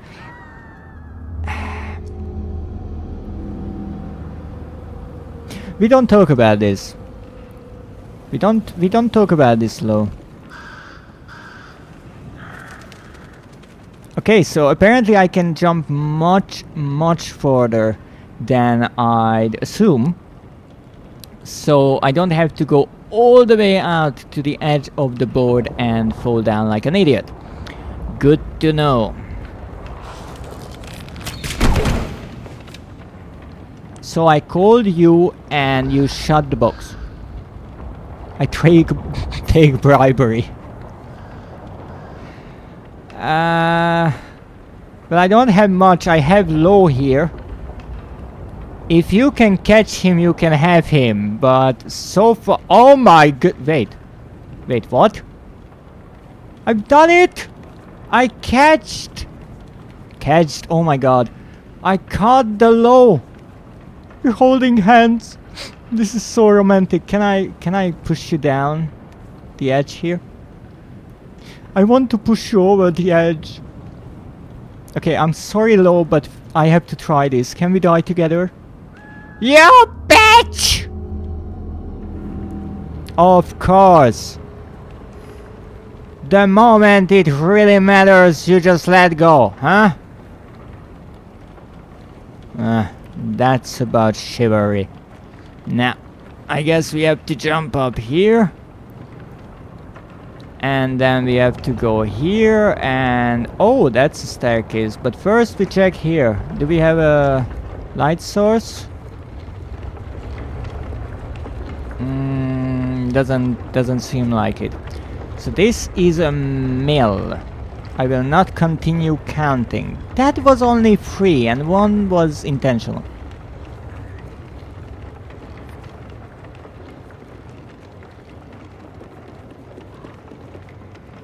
Look around by using R. Okay, this is lovely because I'm already unsure about where I need to go. I mean, this is pretty obvious to go up here because you have to ask Lo to do something about this place. I really like how they made the birds have ruffled up feathers, and whenever they take flight, a few feathers just fall out. It's a really nice way to show how this is a sort of withering world. But I'm not exactly thrilled about the fact that these birds are hung up here. So I feel like we will end up in the same place, yes. Now, you know, you could have really waited until I got out of the way. Thank you. Poor dead birds. Indeed, it reminds me of a game where we were collecting dead birds. I do believe dead crows. Lovely horror game it was. Yay! I can come in here! I have not the slightest of ideas why the freak I can come in here. I have a feeling this game will be filled with places where I will be able to go and they will be empty. Maybe these are piñatas. Well, here's the thing, schmoozer. If you really think about it, anything can be a piñata as long as you hung it up. Well, that was a lovely jump. Also, what's in this crate? Sand? I mean, we have plenty of sand around here, that's for sure. I'm not sure how I feel about the running in this game, because on land the running works great, but on objects it's kind of slow and the character loves to just run off. You know, okay, I was just making sure that you are aware. Also, the running animation starts with a slow kind of getting momentum part, like 1 or 2 steps, so you can just start running from 0 and expect to reach full speed, except if you are the AI. Well, I wonder what the frick this was. No idea. I'm also curious what we will be collecting in this game. We obviously need collectibles.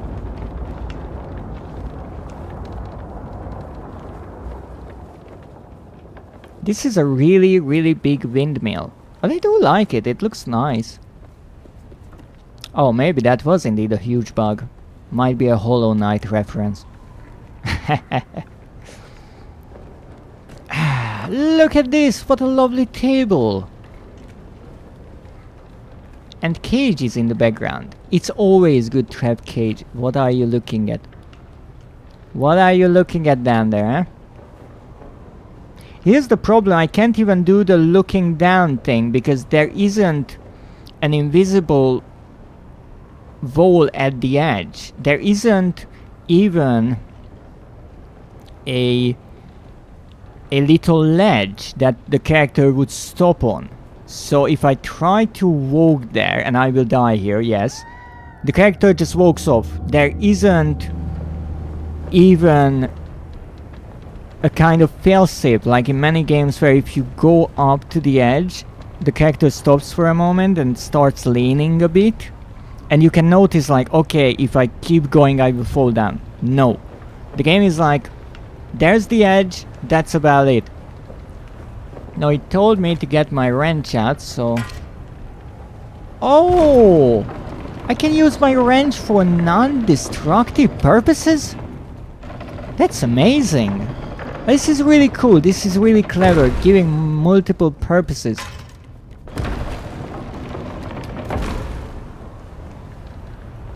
I will kill this AI one day. Now this is bloody amazing, but how will I get through? Yes, hey what?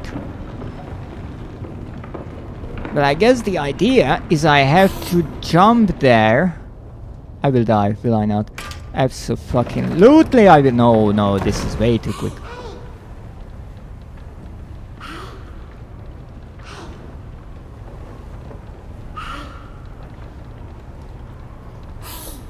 The tool for non-destructive purposes, crazy. It is crazy. Okay, so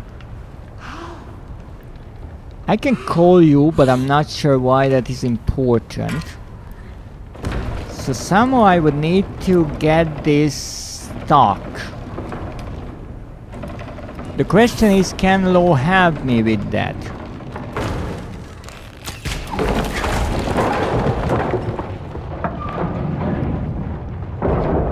Okay, you can ask him to do things while you are holding the wrench. Good to know. More of these odd figures. I'm not sure what is up with them. Okay.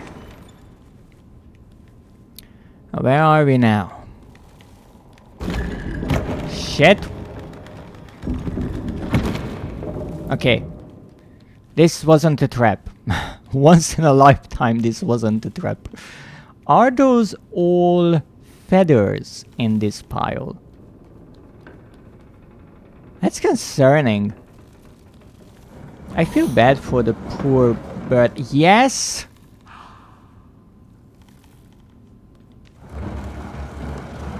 The moment of hesitation. Oh, absolutely.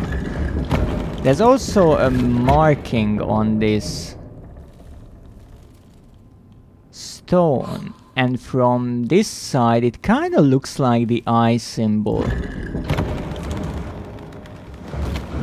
I'm a tool, but for destructive purposes only. I don't know why, but as I read that, it kind of sounded like a pickup line. And I kinda like it. Okay, given that I can't see much, but I can see that there's something... well, there's space for something here, but again, I feel like there will be collectibles here, but in the demo they are not present. Which is a shame! I want secrets. Also, Lo, while we are at it, how are you climbing with that mask? I mean, doesn't the nose get in the way? Just asking. Oh, look at that! I'm so nostalgic. That is the old school lock, padlock there. Now, this is an interesting question here. In the first Little Nightmares game, you had to find the key and then carry it. So you couldn't put it away. It was an item. If you put it down, you had to pick it up again and carry it all the way to the lock. In Little Nightmares 2, if you found the key, Mono could put the key into his trench coat, and when you got to the lock, he would pull it out. So which one will be used here? I don't think there is an inventory system in this game.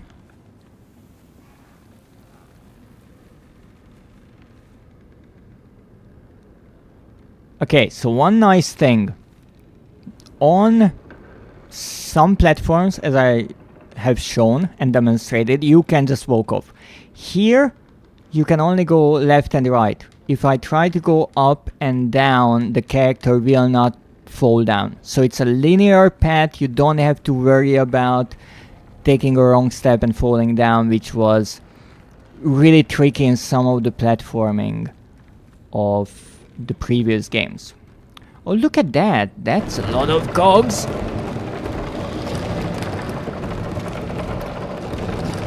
You see, Lo, this is how you get my gears grinding.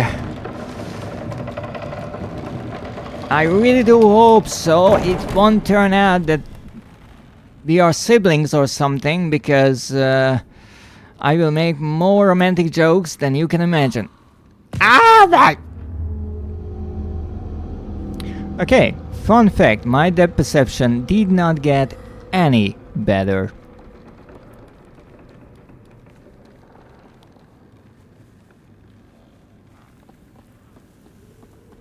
Alright, now let's try to do this again without me falling to my doom. All this dust in my nose. Come on. Okay, nah. All this dust. Okay. I'm alive!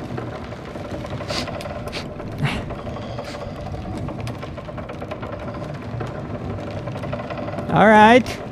I'm not sure if you know what you're doing. Okay, well, we have a lot of bags here. What the... Maybe all these bags are just filled with dust. Or possibly desert sand. Ooh, haha, I can see something. Well, let's pull the lever! You know what I see here? I see a platform. Why is this platform here? Why is this platform good? This is a way to come down, indeed. But why would they give us a way to come down here if we have the ladder? Well, maybe if you don't notice the ladder, but still. Why is that place there? And what is this? Oh, I know what this is. I know that smell. That's a Zeph. You know, I'm kind of hungry. Just a tiny bit. And that finger looks so appetizing. Is the platform low for good or chaotic good? I think everything in this game is chaotic. Especially my playstyle. Now stop it! Chaotic neutral. Yes, it's kind of neutral to me. Well, it's evil because I die. No. What? Really? I have to pull it? I have a wrench. Let me use my wrench. Okay, that's straight out of the previous games. Ooh, that's a birdie. Now, Lo, I understand that you want to shoot the birdie, but we are not hurting the birdies. Don't even try, I will smack you. Okay, well, what do we have here? We have a man who seems to be in an interesting condition, let's just say that. There's a hammer here. I'm not sure if this is again some twisted taxidermy idea, like with the hunter. Okay, I will call you, but if you dare to shoot the birdie, I will smack you. You know, these are the times when I am happy that you are absolutely terrible at aiming. I know you will call it a warning shot. I call it a miss. Yes, just like in the second, I think it's pretty much the same sound effect. Looking at the key and putting it away, so we don't have to carry it like in the first game. We can move on. You know, I kind of felt like there's something here. You warned Lo to shoot the bird, so it was a warning. Yes, I feel like he understood that if he hits the bird, that will be a problem. Also, I do like that there are little tidbits hidden in the details, such as Lo coughing. I'm not sure if that is because of the dust, the sand, or if there will be a storyline explaining that maybe he is sick, but it's certainly interesting. Here comes a problem. I can see something here, and I thought that is light, meaning that I can go here, but I don't think that is light, that is sand. So here comes a question, where do I go? And I think the answer is not here. I think the answer is I have to go backtrack to the lock. Oh, and that's why we have a way back, so it's quicker. You see, that's really nice. I assume they played the first two games to keep it close to the first two games.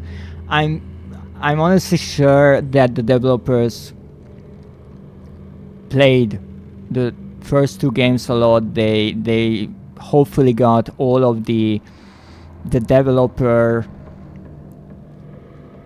concepts, notes, and everything about the first two games, so they could take the ideas from the original games and, yes, put their own spin on it, but also respect the original games and what they were trying to do.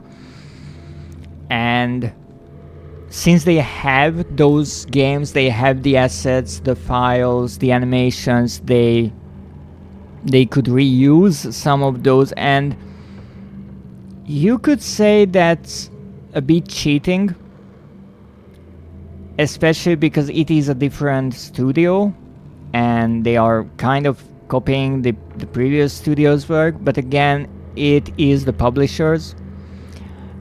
So that is kind of a different argument, whether or not the IP should belong to the publisher or the developers who actually created it. But I think reusing some assets to a certain point, so it's not annoying, it's not really repetitive, it's a good idea because, first of all, it cuts down on cost and the time that is required for the development. Also, you can't necessarily make a billion different animations for the same thing, and it kind of gives you that feeling that this game belongs to the franchise. You have that kind of nostalgia that, oh yeah, I remember this bit from the game, or this animation. It's a bit like when I played Resident Evil Village, which is the 8th game in the series, and you can find beer bottles from the 7th game, which makes absolutely no sense in location, by the way. But I found it funny, and it's quite unimportant. I took it as a kind of inside joke, so those who play the previous can laugh about it, like, oh, that's the beer from the previous game. Bears are in Village, kind of. But to most people, it wouldn't matter much. And if you want to be like really nitpicky, you can say that it makes no sense, but I'm pretty sure the developers were aware that, hey, if we put this here, well, that will make no sense. But it's not a reference, it's not a secret. If we are talking about secrets, one would be in Little Nightmares 2, since we know that is a prequel to Little Nightmares. In that game you can find a room in the Pale City with a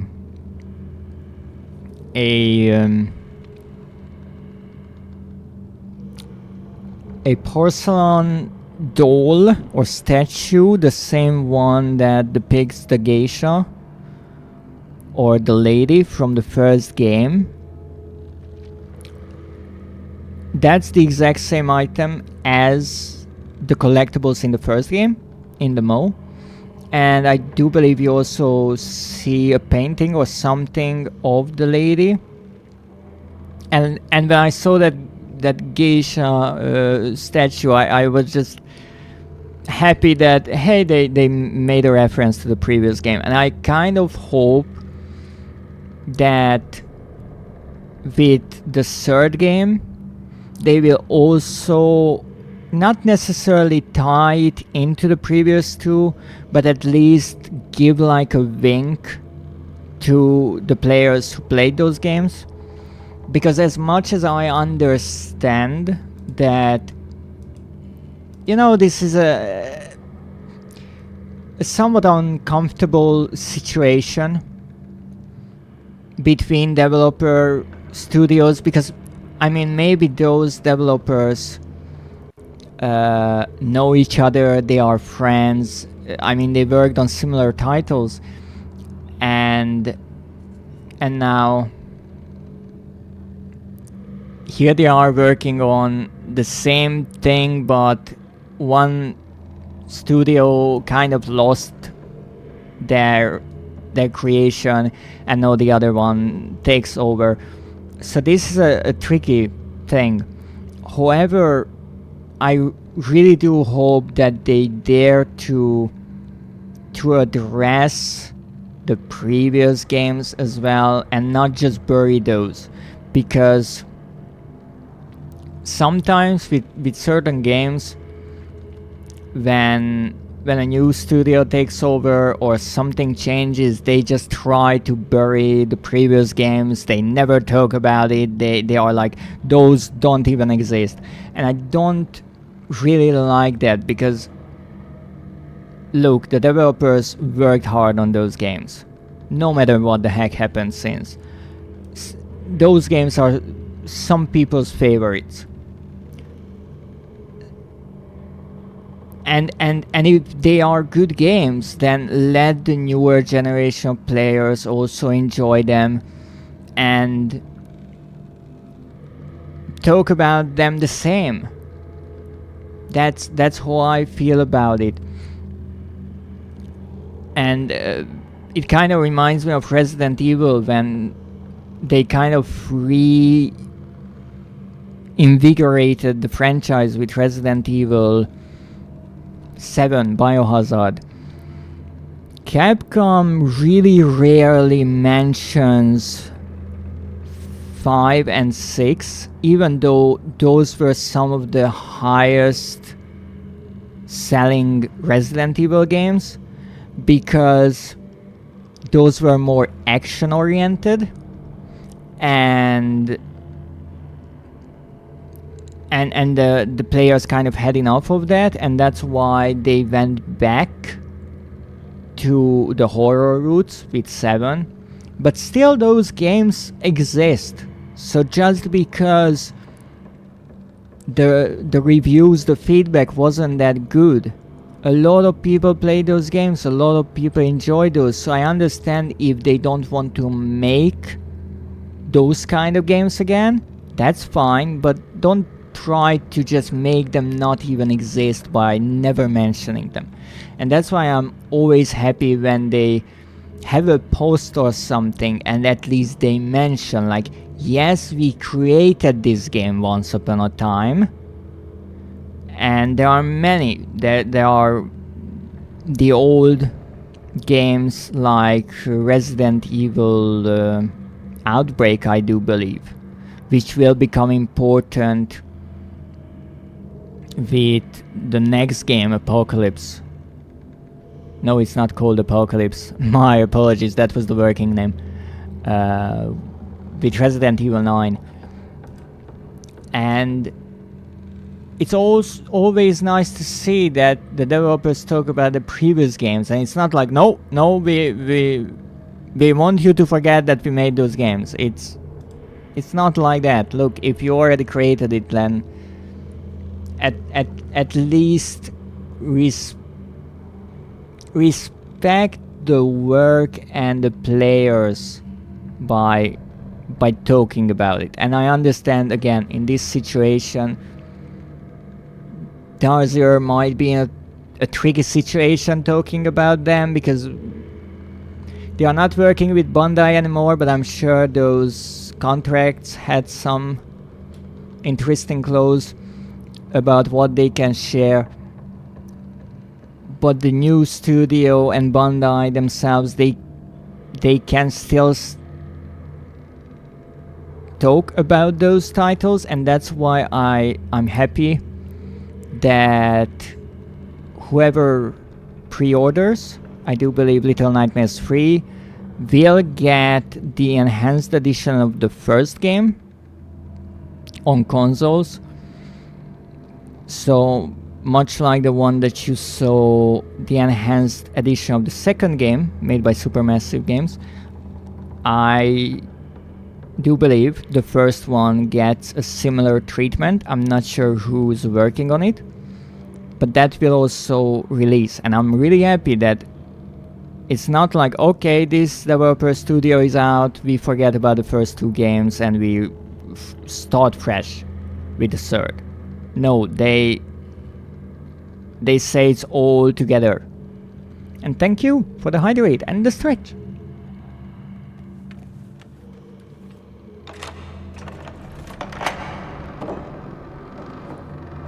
I cannot take the lock. Can I kick the lock down?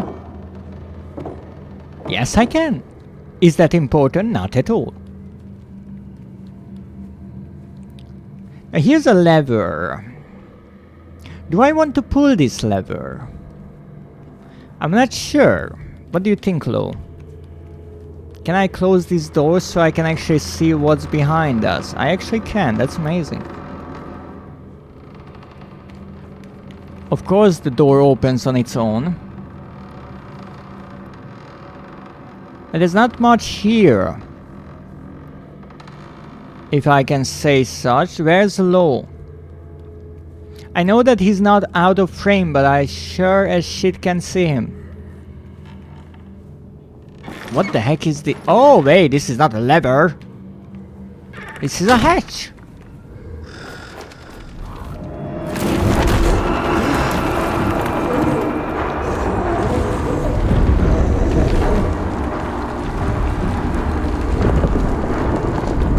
Poor birdie.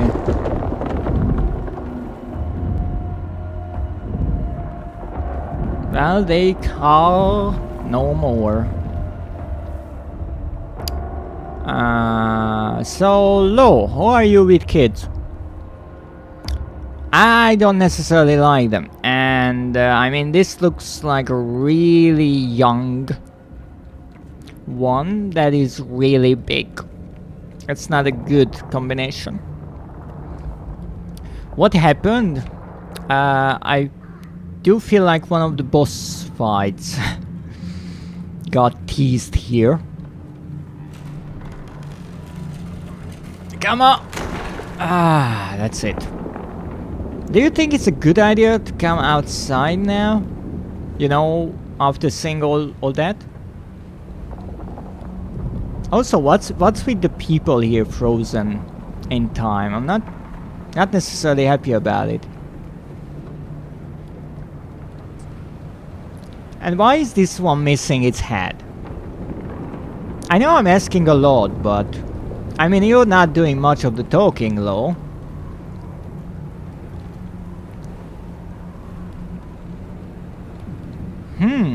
That's a suspicious looking thing right here.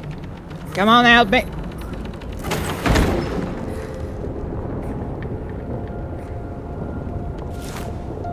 Oh! Umbrellas! Made out of feathers! No. Let's be honest, that's the goatest thing ever. And I love goat things. Rude, can't just ask why someone is missing their head. Can't or shouldn't.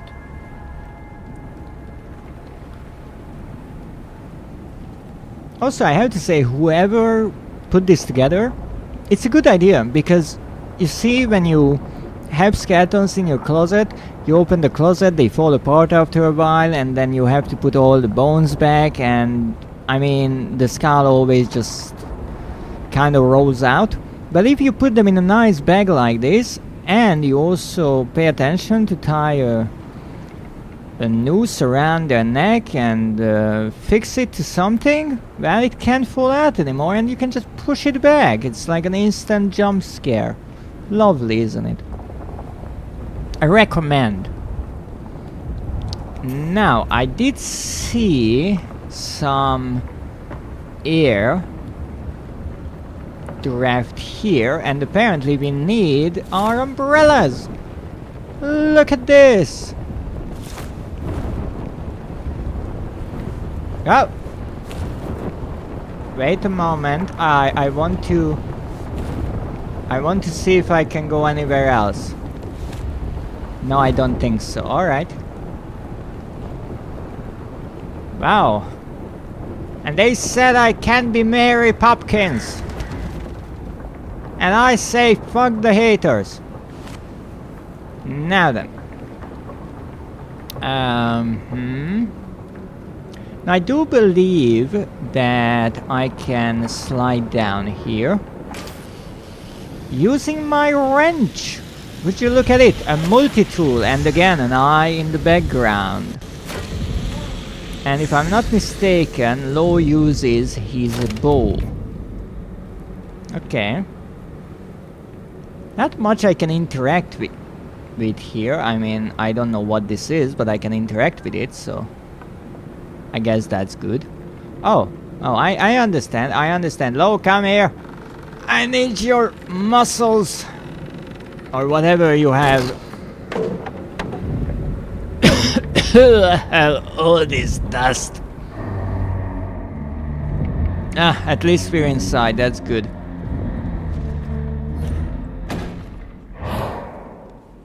Yes, I understand we have to jump in unison and all that. I'm not sure if you noticed, but my rhythm skills are shit. That was close enough.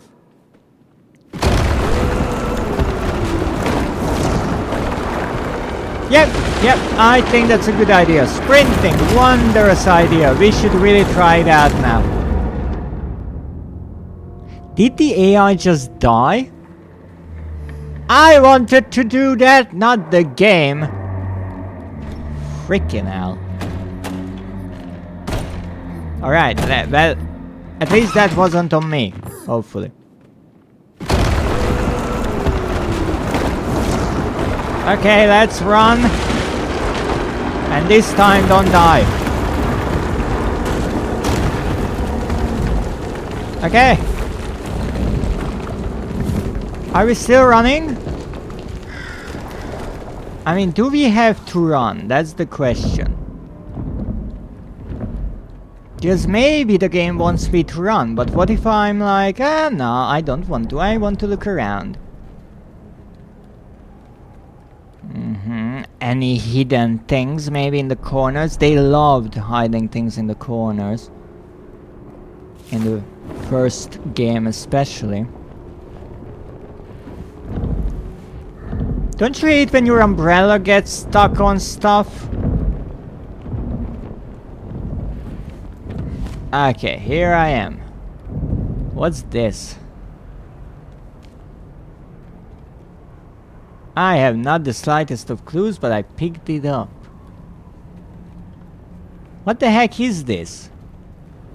But my guesses are corn or a teat. Or neither. Yeah, no idea. Let's see what... Oh ho ho ho ho. I know what we need here.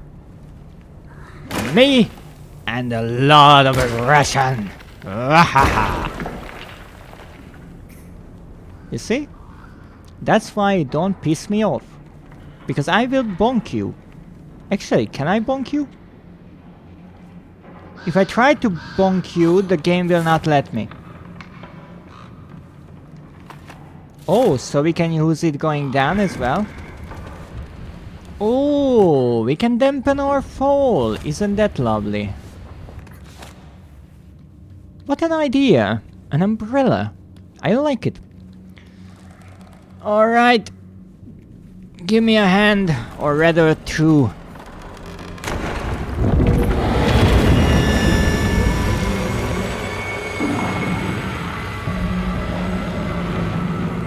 You know, I wasn't exactly thrilled about these eyes in the first game.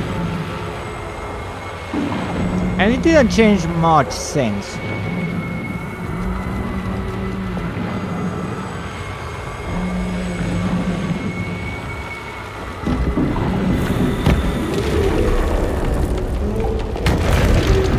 I'm not sure what's happening. Okay, I'm sure that will not be missed. So Lo, did you know that we have to step on this? Because this is actually interesting. How much the AI helps. Normally, I would have ran right behind these bags because it's covered, but I didn't think this is the way to go. I would have continued to the right. So if the AI character doesn't step on it, I would have done something else, and it kind of spoils what I have to do. Okay, now do I have to break this? Apparently yes, so I can go left or right. Now I would say right is the more obvious, so let's see if we found a secret.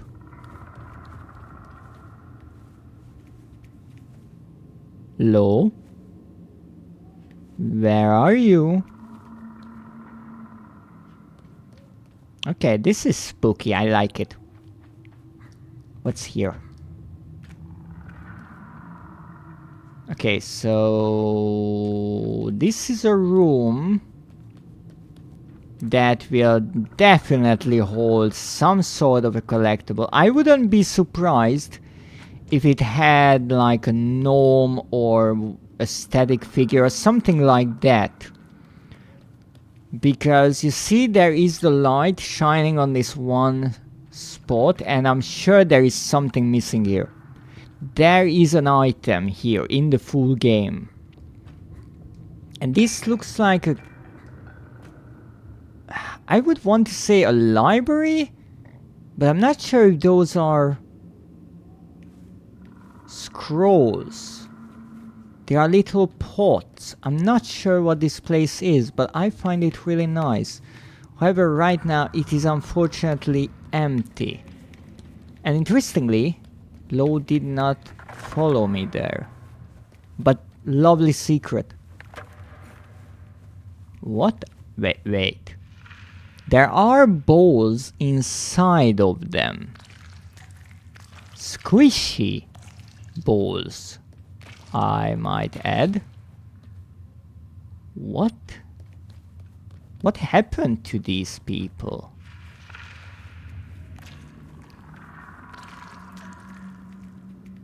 Lo, any idea where the heck we are? Well, I'm sure that this is not the burrow of something. Right. Oops. There's a lot of areas in the background that you can explore, but they don't seem to have a purpose. I'm curious if that is because in the demo things were removed, or because the developers wanted to give depth to the game and so they made the area in a way wider, but they didn't necessarily fill it with items or things you can interact with. Come on. Good.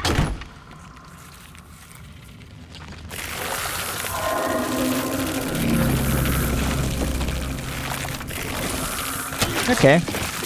That's a bug. Uh-huh.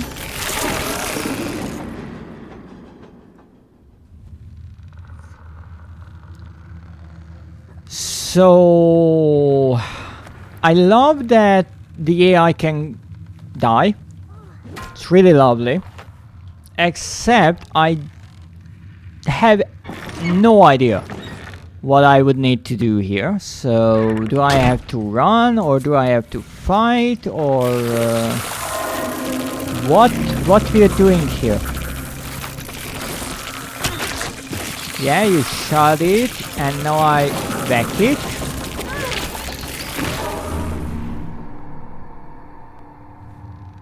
Okay, this will be fun.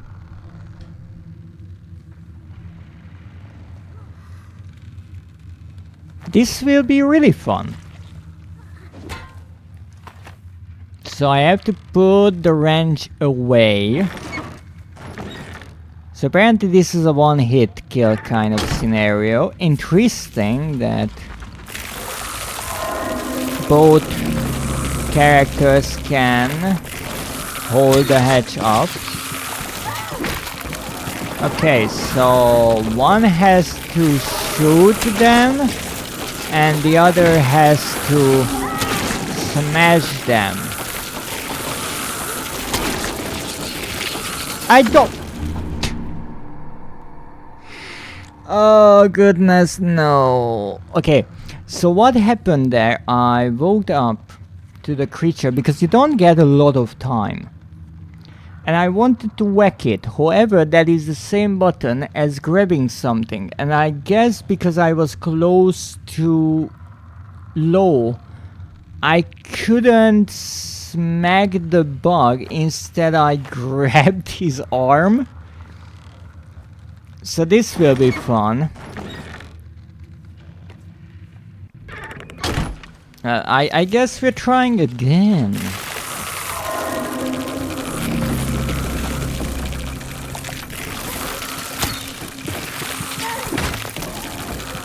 So they all take one hit.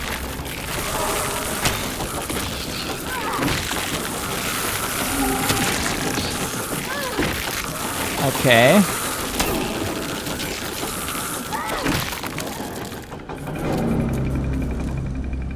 Alright.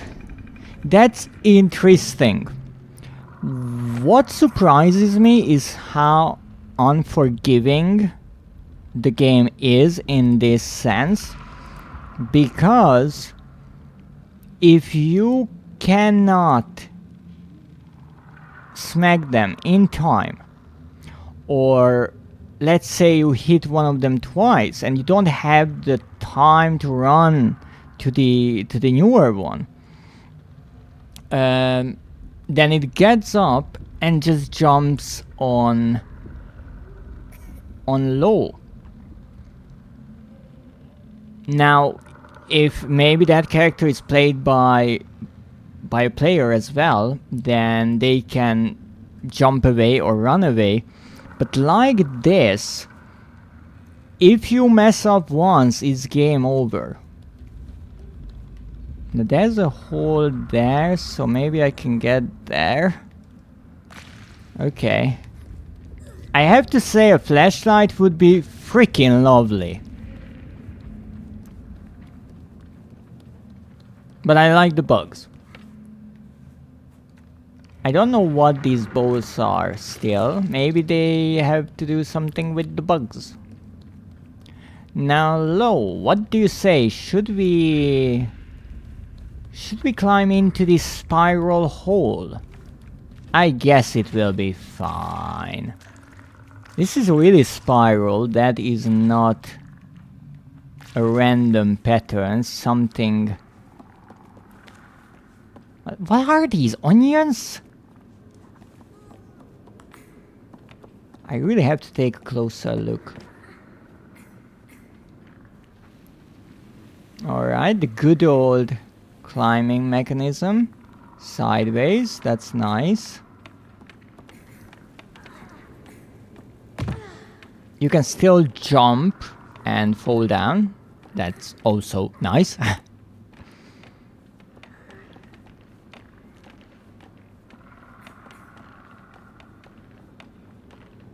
I would assume this is a well of some sort, because there was that bucket in the bottom of it. I guess that was once upon a time attached to a rope. Oh, birdies! There's a birdie on the left, there's a birdie on the right. This is no good.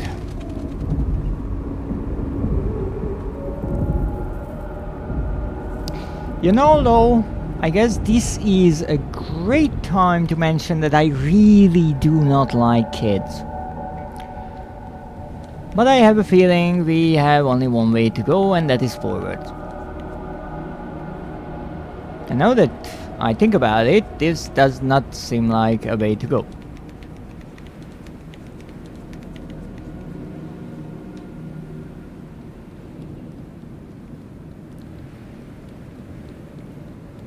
Oh, well, isn't this interesting? We can go even closer to the camera.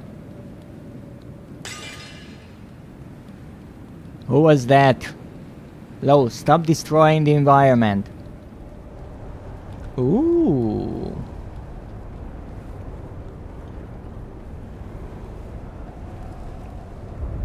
Well, we can run up here, but we see that doesn't lead anywhere. However, here's the thing, most people would just not come up here because it's pointless. So let's come up here and let's see if we can find anything interesting. Absolutely nothing. Also, I'm stuck! I was stuck. I got myself unstuck. Okay. That was what I wanted to do, and I did it. Maybe not in the way that I should have done. It doesn't matter anymore. Umbrellas. And there's an umbrella here too.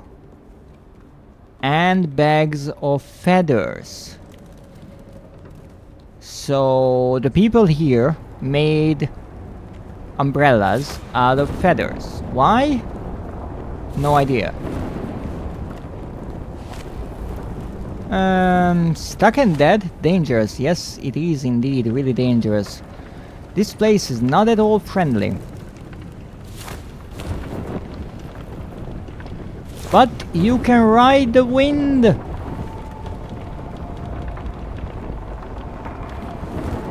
Yay! Uh-oh. This is really dangerous! I like the idea that you have to close the umbrella and time it correctly. It also means that you could technically hide things lower down. And yes, if there is nothing hidden, you will just die. But I like the idea. Again, it adds more exploration options. I'm not sure how much the developers will use that, however. Haha! Perfect. Come on, Lo. We don't have all day.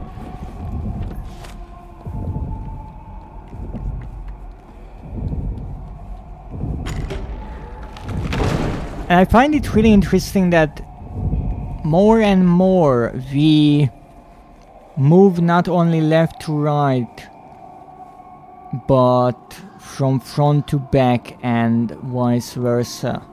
That gives a lot more to the environment. Aren't you lovely? I absolutely love that the AI always knows what they need to do. So Lo hid away while I got killed. But apparently you don't want the baby to see you, which is kind of understandable, and it also explains why the citizens are frozen.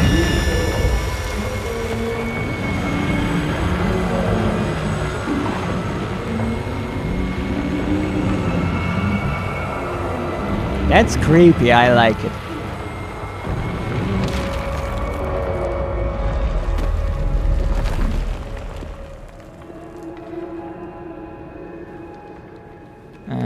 Nothing here. So that is why most people are covering their eyes and they look like they are gazing up at something terrifying. Okay, here I officially can't see anything.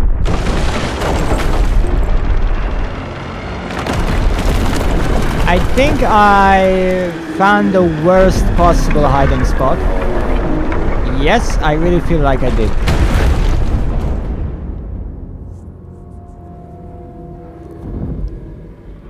Now maybe it's just me, but I feel like this game does not necessarily signal to you what the heck you have to do. It's really a trial and error situation, because my first instinct was definitely not, let's jump into the hole.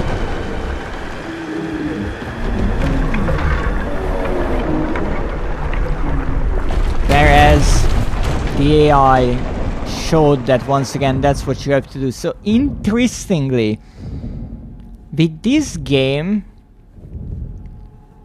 I feel like the AI ruins the experience somewhat, because the AI doesn't follow you. The AI kind of just plays the game perfectly and always makes sure that they are safe. And because they can die indeed, it makes this odd situation that if you are too slow and they act according to the situation, they will spoil what you would have needed to do. And that's kind of a shame. Now this this could be fixed by making the AI pretty much impossible to kill.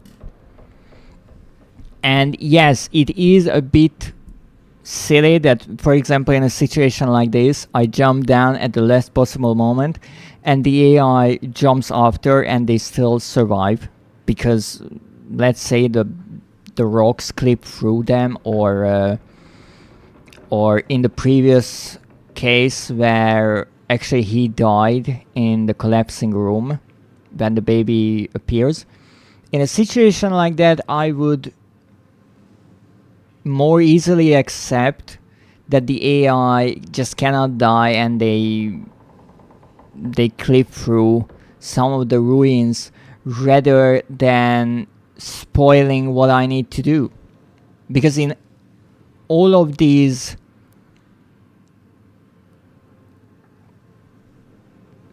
kind of chase sequences, the AI will figure it out possibly sooner than you figure out what you need to do, and that spoils the solution. And it's not necessarily a puzzle, but interestingly, in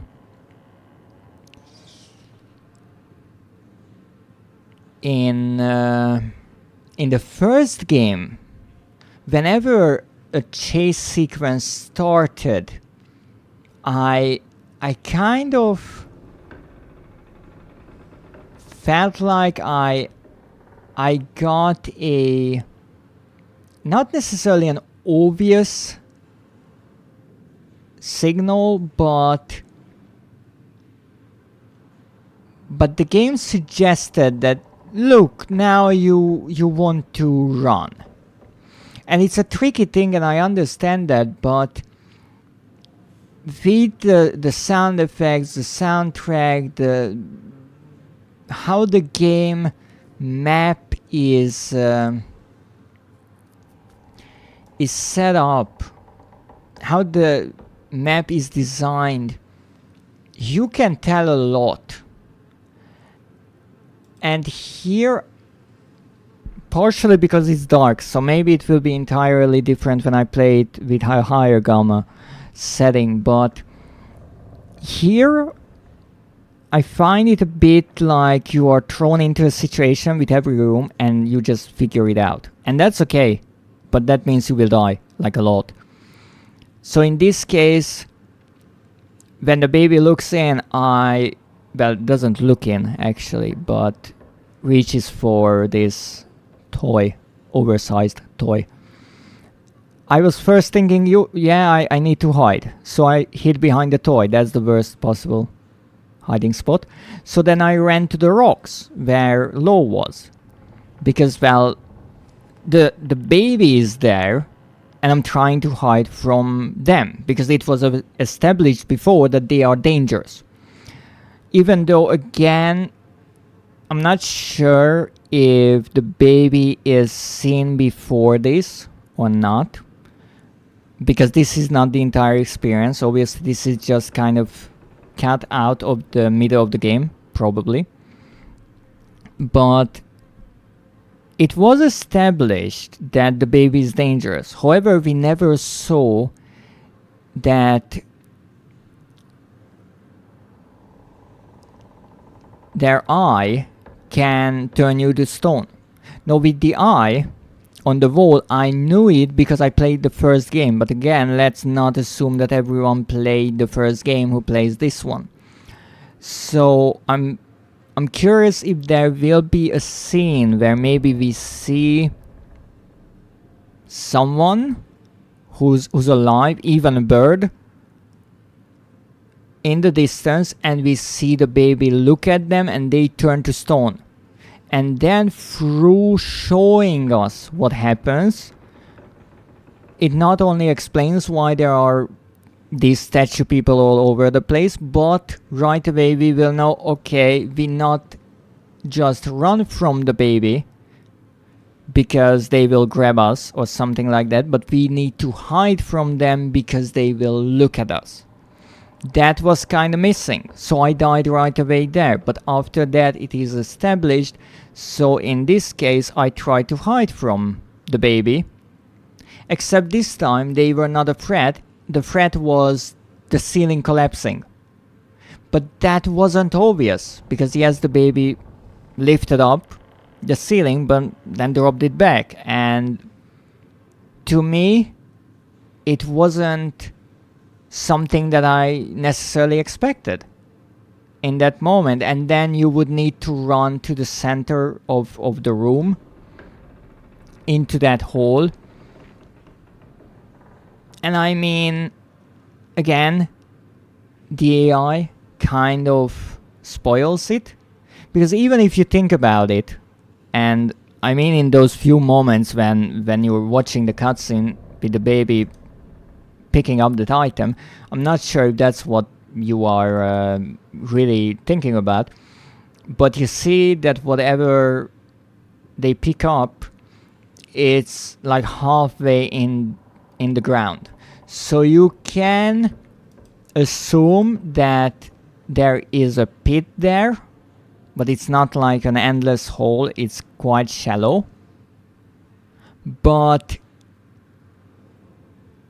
assuming that there is a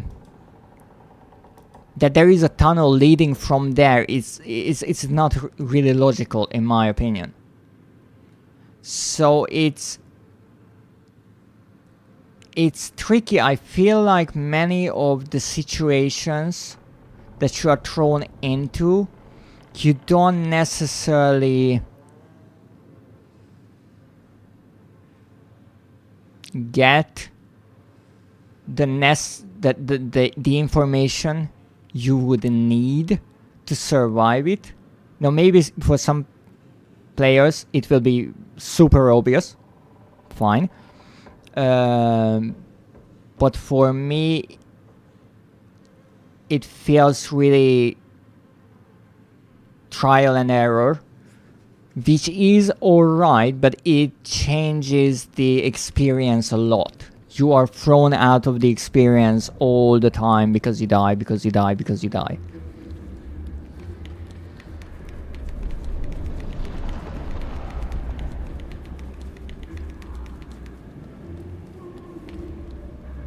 Okay, there is an invisible wall here, that's nice, so we don't just fall down.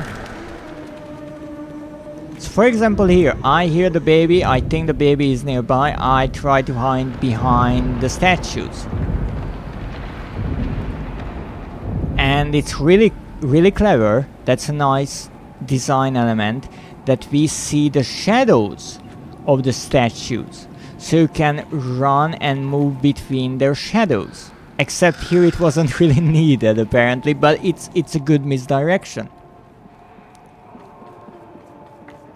That's kind of the same thing that I used with the eye on the wall. I saw where the pillar cast its shadow, and that's where I stepped, or that's where I moved. Come on!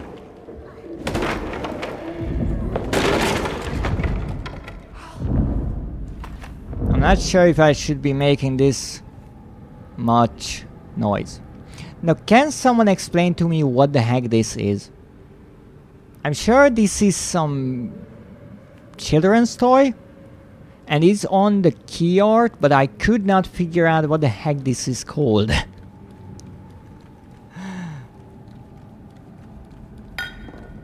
Yes, good idea. I was kind of expecting the baby to reach in here as well. Yep. Yep, that was a bad idea. I guess this is it. This is the end of the demo.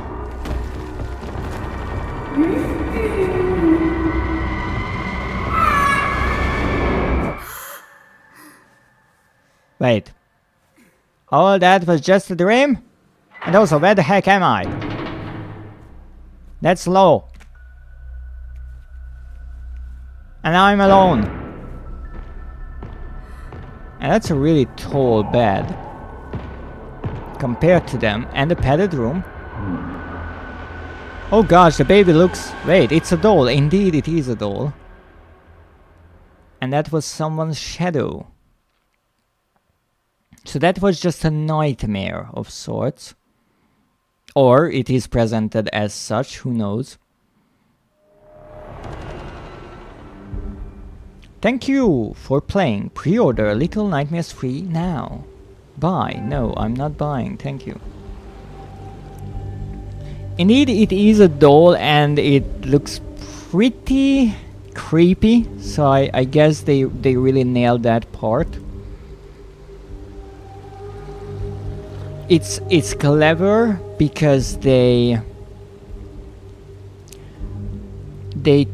took the Uncanny Valley idea, how a baby and the doll kind of looks similar, but it's still not quite right. And they weathered down the doll so it's missing some of its hair. You can see the little poked spots on the head where the locks of hair should be. You see the kind of cracked porcelain doll skin. So it's really quite detailed, and I guess this entire chapter or part of the game will be a sort of town, an abandoned town that became the doll's playground, which is an interesting idea. Now, how much this will really be a nightmare sequence, I'm not sure, because maybe they just have this piece cut from the game that we played as a demo here, and at the end we can see that the baby kind of lets us go and drops us somewhere. So maybe it continues after this and the baby is kind of playing with us. And instead what they did in the demo, they cut right after this sequence and they show us when Lo wakes up. But maybe that's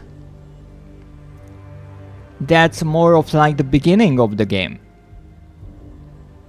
because actually the first game starts with 6 waking up in I do believe a briefcase or suitcase. So I could see that they played around a bit with the parts and the order of them, so they could trick players a bit. But I like that they kept a lot of details from the previous ones. For example, waking up, it reminds me when you die, right? It throws you back to the last checkpoint and the characters wake up. They are sitting and then they stand up just like in the previous game. So I do like those. Theory, you tested the intro. Maybe. It's a good question if the baby's sequence will be longer, because this kind of felt short. They didn't do much with the baby. I would assume there will be a kind of boss fight or some way we will get away from them, just like in the first 2 games. So I think this is incomplete, and that's why I assume that this chapter will be longer, because it wouldn't necessarily make sense that the characters return to previous areas. And so far what we know there is a chapter or location centered around the baby or the doll, and there is one at a carnival. And interestingly, Bandai is putting quite a lot of marketing on this game in many ways. I do believe that even after how I mentioned that the second, around the second game's development, there were some disagreements, or after it, because obviously this game is developed by someone else or someone's, because it's a new developer studio working on it. However, it seems that Bandai sees a lot of potential in the Little Nightmares franchise and world, because they are not only making, I do believe, comics based on it. There is a kind of audio drama series, if I'm not mistaken. It was teased that there will be a stop motion animation kind of movie, which would really suit this style that Little Nightmares brings to the table. So they are expanding on it a lot, and I don't know much about those. I do know there was a mobile game released sometime after the first game. I think it was before the second, but I'm not sure. I never played it. But they are really putting a lot of effort into expanding this universe, and I find it really interesting. I'm happy that they do, and with this third game they made a number of statues that you can buy. One of them actually featured the baby, and it was a long time ago. I think it was like a year ago that they showed the trailer with the baby, and they released or had pre-orders available or open for that statue with the baby's hand reaching in a wall, much like here actually. And then the carnival trailer released recently, and there is another kind of statue diorama piece with the two characters sitting on the back of a cart at the carnival. So it's nice to see that there's a lot of merchandise they made, figures with the characters from the first game, with the second game, and they are really nicely detailed, I have to say. So I am happy that they are putting more and more effort into this franchise, and they are giving it a chance. But I guess let's see what happens. Well, indeed there is a load game and a continue game. This place is called Necropolis. Good to know. Let's try another game, but that we will play as a low. And obviously this time around I will try to be a bit quicker.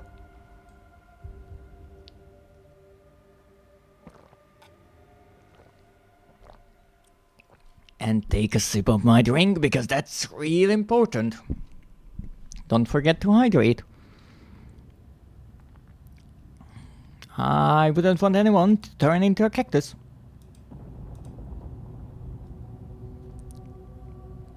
And now, because I kind of know what will happen, I can actually look for little details. On the top of this mirror there is a spiral that almost looks like a mask. And the mirror itself, it will show a window. Why is that window important? It's much like the first game. Stop calling me out! Well, I certainly did not mention your name. I just said that hydration is really important. And it would be a shame if any of my viewers, no one in particular, wink wink, would turn into a cactus. I still have no clue what this piece of paper is, but I guess they are on their way somewhere, and that is a map leading to it.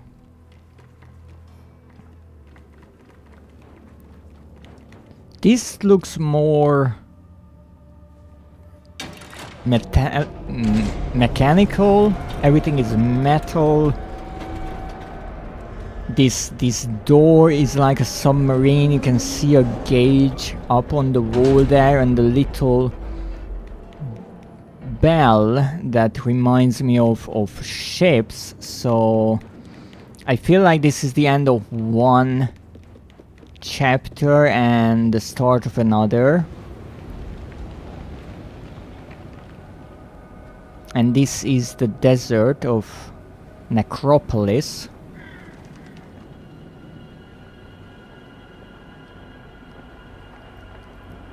I like how the sand kind of ends here, and you can see this invisible wall, which I always liked in this game, how it kind of just cuts the world in half, and you can see the sand piling up against it. And once again we are leaving little footprints in the sand, a nice little detail. And we have this ginormous wall.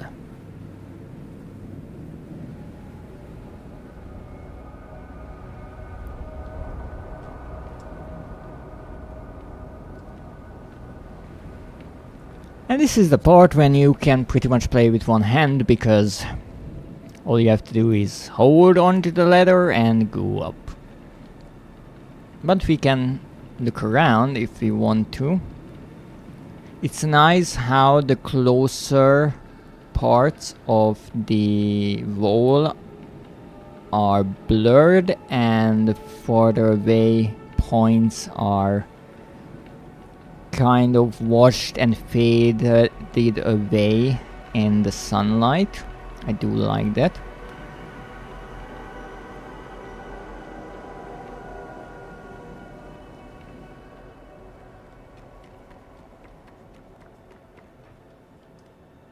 Now here I can't do anything, so I will call my trusty demolition woman.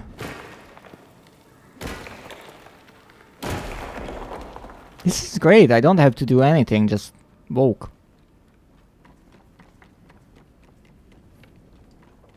Okay, here I guess they will help me.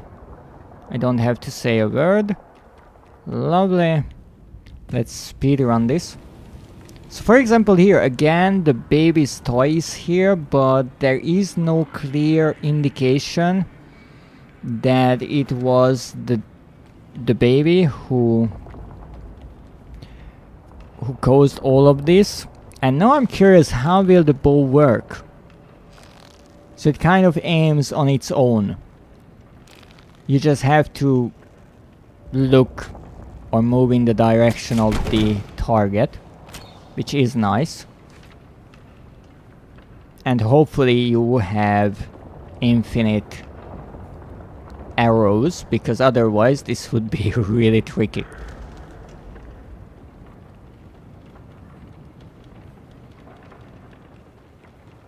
Certainly an interesting place.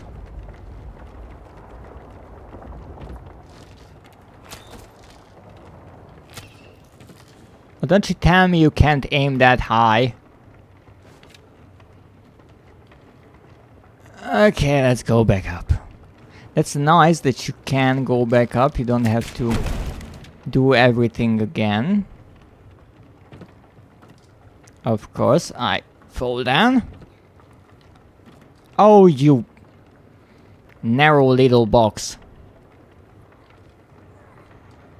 That kind of pulled in the character, but that's something that also happened in the previous games, and I don't necessarily mind it because it's tricky to be really accurate in these kind of games. Now I heard that there are many bugs in this demo, but so far I actually haven't really found any. Now what is tricky here again? Let's say that you are playing yourself. How the heck will you figure out that you have to shoot that? The only visual indicator is the fact that there's a thinner sort of damaged part of the rope. That's it. So I feel like the experience playing this game alone with the AI or with someone else, it's wildly different.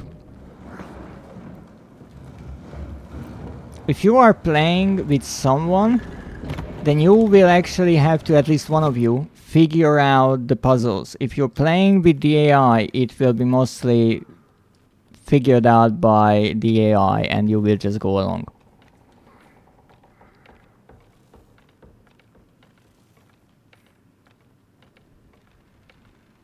Alright, then let's go. What do we have to do here again?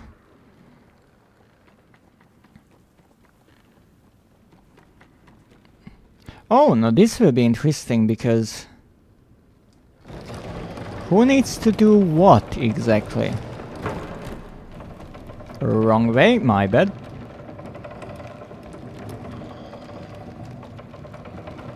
Lo, would you be ever so nice and learn the directions because it's not really working. Alright, so only I can go up. Alright. That's fair, I guess. Faster! I still don't have all day. Now I can go to the left because that requires two, or rather both, characters, I'm pretty sure, but let me try. Yep. Come on! Come on, I can do it! I can do it alone! I'm a man! I can so do it! No, don't help me! I can do it! Yeah! Just like that. You see, I loosened it up. I love how his cape moves around. Yes! Yes, there are cape physics here. Indeed. Oh, that's nice how Alone tries to reach the key. Lovely. Now, the funny part is, first of all, my cape is really excited. Not sure why. Interesting tidbit is that in this case Alone is coughing, so maybe that's just the sand. And what I'm curious about, how many arrows will people just fire by accident? Because whenever you fire one, let's say at the bird, after you've done that, you will have to switch back from the arrow, otherwise you will shoot more instead of grab the item, because it's the same exact button. It's pretty much the all-inclusive use button.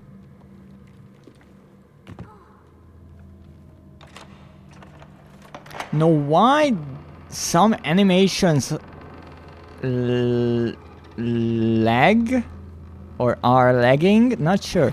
And next question, will there be an achievement for fire like 99 arrows? I'm pretty sure no. Poor birdie. Yes, even at the leg, I think that was, or an arm, you can kind of see a ball joint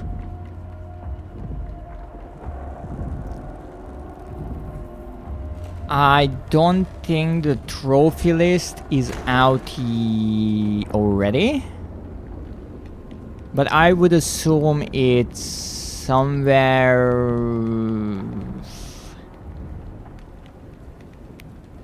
I wouldn't say in the 20s because that was with the first game and that had an interesting trophy list for reasons. The second one I think had 30 some trophies, so I feel like this one will have the same, somewhere around 30 to 40 trophies. It's a good question what. It's also a good question if it will have multiplayer only trophies. The trophy list is out, good to know, I have to check. I'm curious if it will have... Oh, that was interesting. His legs touched the ground. At least some of them, yes. It's a good question if it will have multiplayer only trophies. That would piss off some trophy hunters, I'm sure. But so far it seems that you can do everything with the AI companion. Pretty much. This soundtrack piece that plays up there kind of reminds me of one of the soundtracks of Inscription.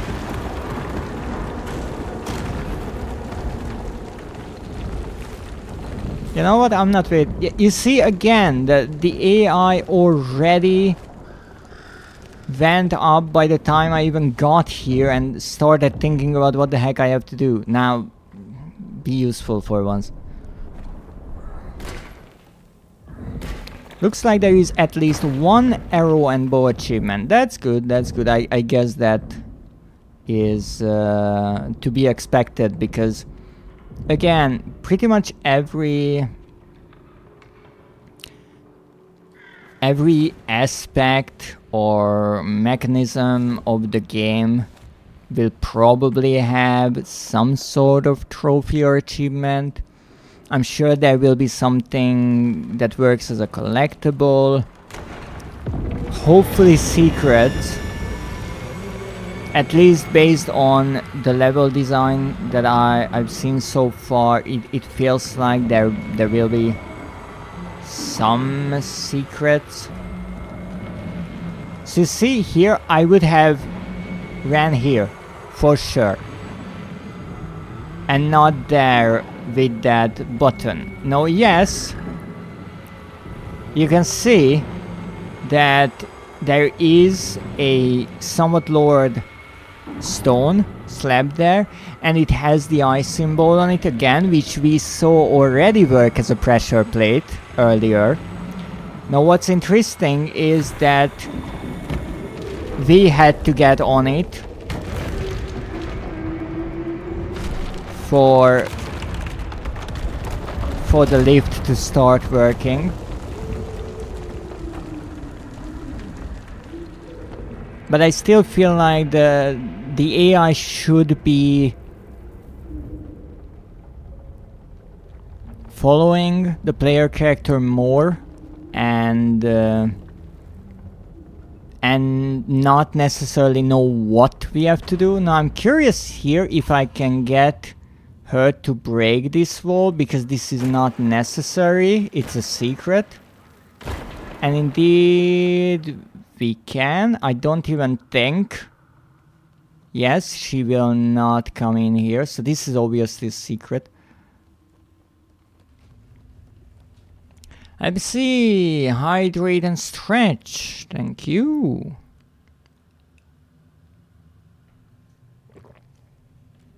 That's a lovely bit of lyrics there from a song called Unstoppable. Actually, fun fact, it's just one of the songs titled Unstoppable on my song list. And this is from Sia. And it's a really, really nice bit of lyrics. And the entire song is really interesting. If you listen to it, it's quite thought-provoking in the way that it talks about how people are acting and hiding their pain from society, and they are wearing masks. And I think there's a line in there that says that the singer knows how to act the part and not be noticed. Why do I feel called out again? I'm not sure. It really is the lyrics. But this one is the one that I really loved, and I actually wrote it down in my notebook before I even had this this idea for the lyrics, because I find it really interesting how it talks about friendship and how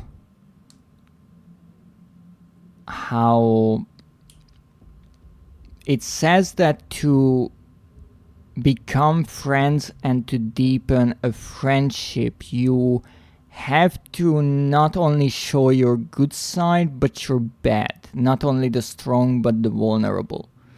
And it's really nicely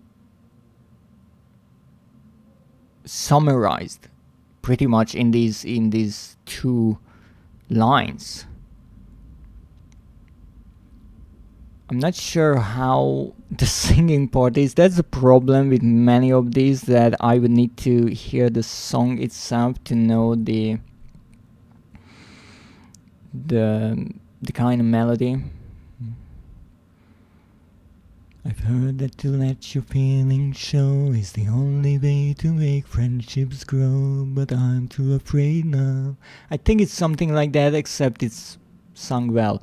Well, it's by Sia, so not surprising. Random word, ephemeral, one of my oldest favorite words. I learned it from a song, and I still like it. It's still something that I say if someone comes to my stream hating, which actually didn't happen that much so far.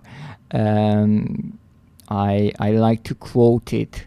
I'm not ephemeral, eyes glowing red, I am the end of all. And I really like this word. It means short-lived, actually. And what can I say? It's one of the first words that I found that really made me appreciate rare words and start looking into them and finding more and more. And so I think it's the first one on my list, actually. Let's make you stream a bit longer by making you talk. Well, actually, I made my schedule this week so that I only have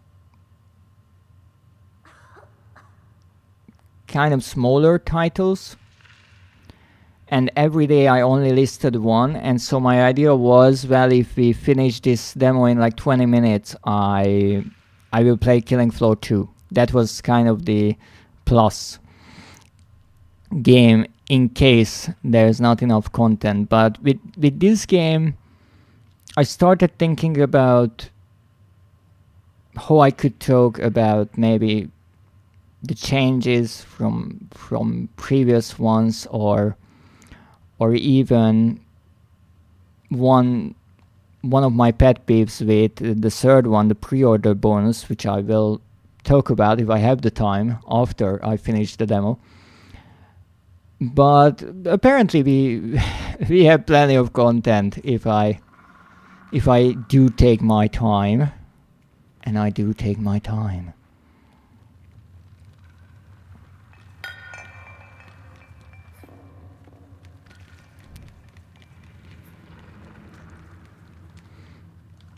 And actually that's not only because I like to necessarily research games and certain things.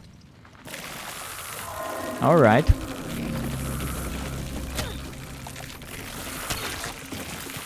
Come on, kid. I'm shooting. I'm shooting. I'm not even sure what I'm shooting. I got bugged. Literally. So not only because I like to research things, but because more and more nowadays I see that there's so much information out there, and it's so difficult to keep up with even just your interests. So let's say you like games. To know all the games that are coming up, all the things that are teased and announced, and who's developing them and who's publishing them and what platforms they are releasing on. That's why I thought I should start mentioning the developers, the dates. That's something I decided when I started streaming, that I will learn the release dates of games that I played. And that's what I know. The first Little Nightmares one was in 2017, then 2021, 2025, and so on. And I still make mistakes. I still confuse things with certain games. But I think that's important because, especially with a niche like horror, there are a somewhat limited number of developers and publishers who work with these titles, so certain names start reoccurring, and that's something that I feel is important, because again it shows the diversity of talent and what studios are able to do, what they worked on, what they are working on now, because I find it quite amazing that I played Little Nightmares 1 and 2, and maybe I will play Reanimal and I will say, hey, this was made by the same people. And now I'm playing the demo of Little Nightmares 3, and maybe I will one day get to the Dark Pictures anthology and I will say, look, this was made by the same people, or at least the same studio. And that's quite brilliant in my opinion.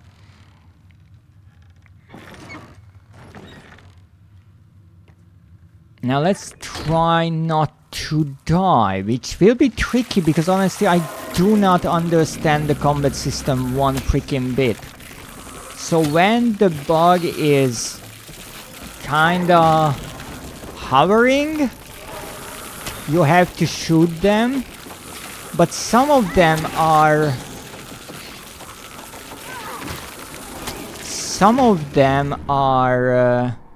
false alarms, because they are not coming out to fight, they are going from one wall to the other. So you have to be careful which one is the actual enemy. And here I actually shot, but it kind of missed. You can do it! Yes, we don't care about the death counter at this point. It kind of broke. It was planned for only a single digit, and yeah, we're past that. Way past that.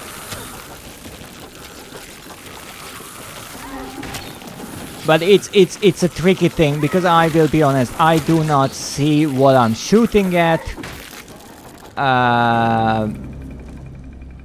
I just try to look in the general direction of them, but it's a really tricky system. Thank you for the lurk, Schmoozer. It's a really tricky system because you don't have a crosshair, you don't have any kind of visual signal that would tell you, hey, you are on target. Like in many games, if you have like an auto aim system. So it's a bit tricky.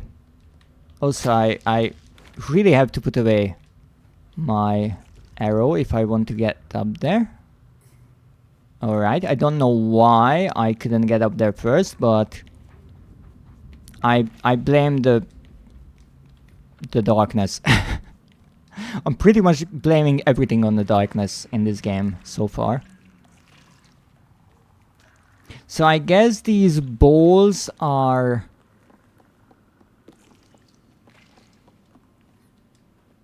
somehow connected to the bugs, which makes them quite concerning when they are in the statues. But it's also a good question, why are the statues hollow? I'm not sure. But hey, we are close. We are close to the ending, so let's go. Let's get up. Here again, they could hide something in the foreground. Because, well, first of all, there's no point going there since this is the way to progress, even though you don't know this. And when you're just exiting this well, this is what you see, so it's kind of obvious to go that way. But then again, you see the baby and maybe you think, yeah, no, I changed my mind.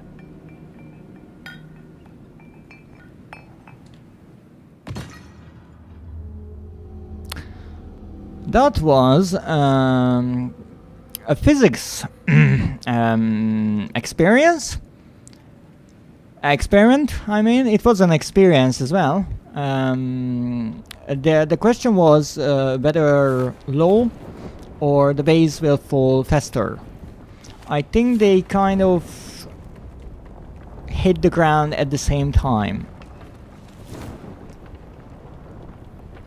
Come on, come on.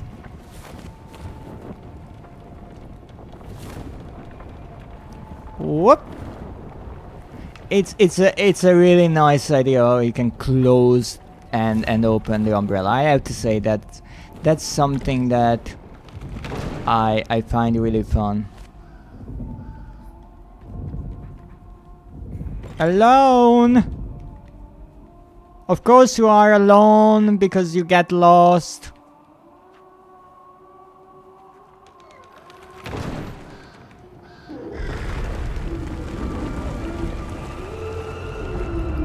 We're not here, obviously. Obviously we are not here. I mean, what you talking about? Don't speak out. Stop that. I will not carry you around. If you become a god and gnome or something. You shouldn't say a god and gnome, it's rude towards the gnomes. I really do hope gnomes will be in this game, even though it could be sad that if the developers decide not to include the gnomes, it would be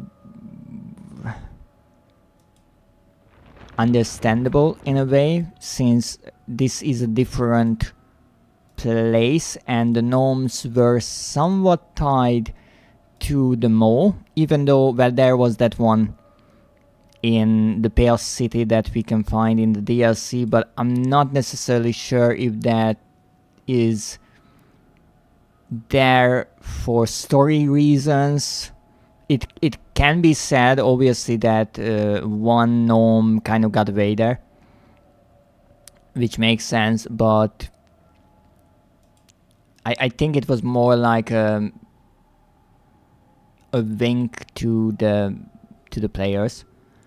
However, what is interesting here is that in the trailers, or more specifically the scene where I think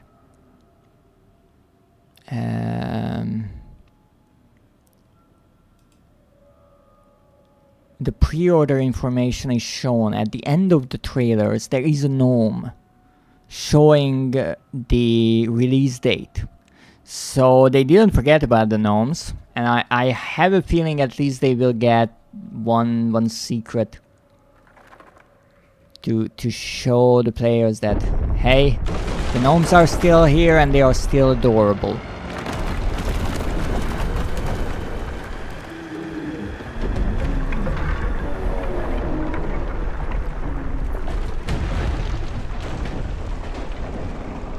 Okay, can I actually jump out and see why I had to jump into this place? No, apparently no.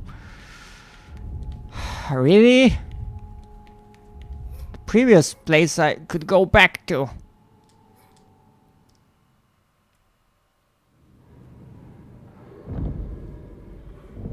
I jumped so hard that I hit my head and apparently died. I'm just that strong. Wait, what if I... Oh, I can jump on it. Oh, this will be brilliant. Yes! Ah! I wanted to go on a ride. That's rude. Alright. I still think that it was a missed opportunity to call alone instead of alone behold, and then it would be lo and behold. Yes, I'm proud of that. Now let's see what we have here. Oh yes, there's nothing. Oh, because the baby is going in the background there. I didn't see that previously. Silly me. Kitchen. We could have some hidden things here. Again, there's food, which is a reoccurring thing in these games. I still don't know what the heck this is called, but it's okay. Ah, Zeph. I'm really happy that you announced your presence. But as you can see, I'm in a tricky situation. Actually, I can't even move. And this, ladies and gentlemen, why Zeph absolutely adore kids. I mean, look at that face. What can you say? And many things. Cute is probably not one of them, but hey, you can lie. Now stop with the booping. Let's see, I missed the shadow last time. So let's see what kind of shadow see.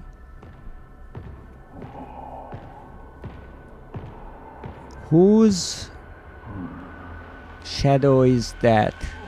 Yeah, I won't be able to tell from that. But the giant baby gets to boop? I think that was not a boop.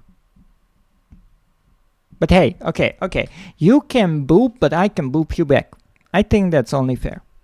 What you say? Well, thank you again for playing. Thank you for... Yep, I did not want to press on the buy. Thank you. And with multiplayer, you can attempt to create a session.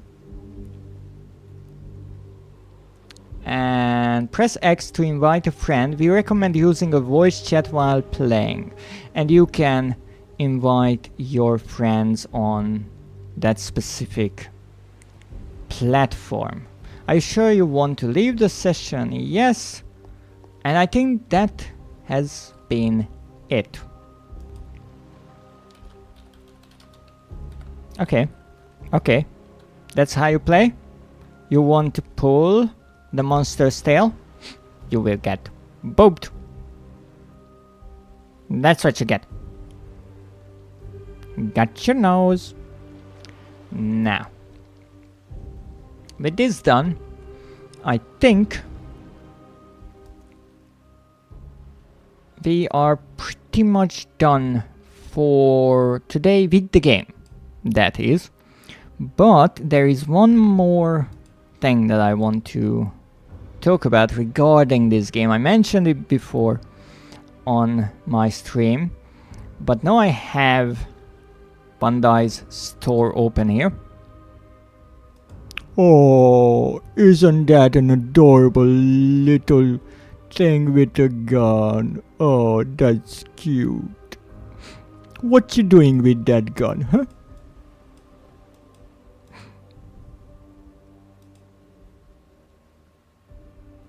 Oh, that's an adorable little thing with a little gun again. Oh, we have two of them. Isn't that nice? You want your nose to be booped too? I can boop your nose.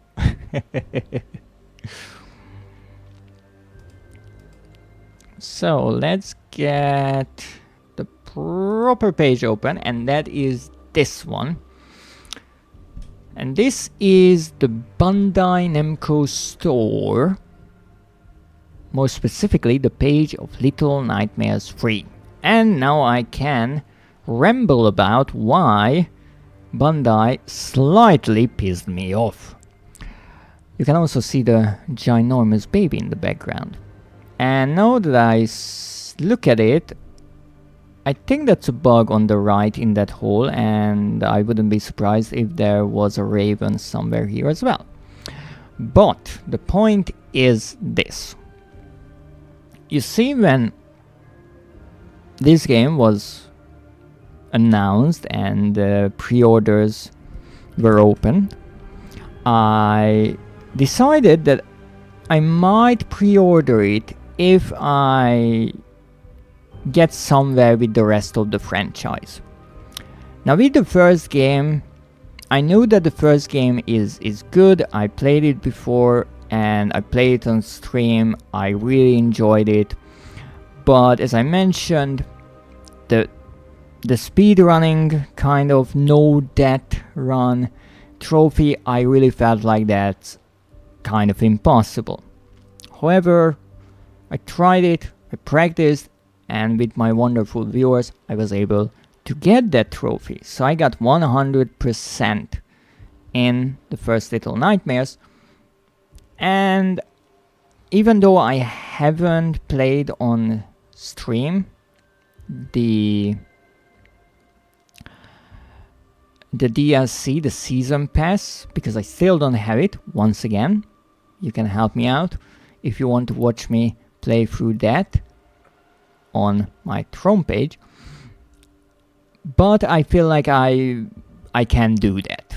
As far as I know, that is not so difficult. And in the case of the first Little Nightmares, I was so happy that you can get pretty much every digital content for the game to this day. You can buy the base edition. You can buy the Season Pass with, I do believe, 3 additional chapters. That is the Tale of the Runaway Kid. You can also buy 2 masks on the PlayStation Store. I do believe they are available on Steam as well and on other platforms. You can get those. That's 2 masks. There is 1 mask that you can unlock in the game, and there are 2 masks that are, I do believe, are rewards in the Bandai Players Club. Now, why getting all of these masks was not so sure is because, you see, the 2 masks that you can buy as DLCs, as far as I know, they were the pre-order bonuses.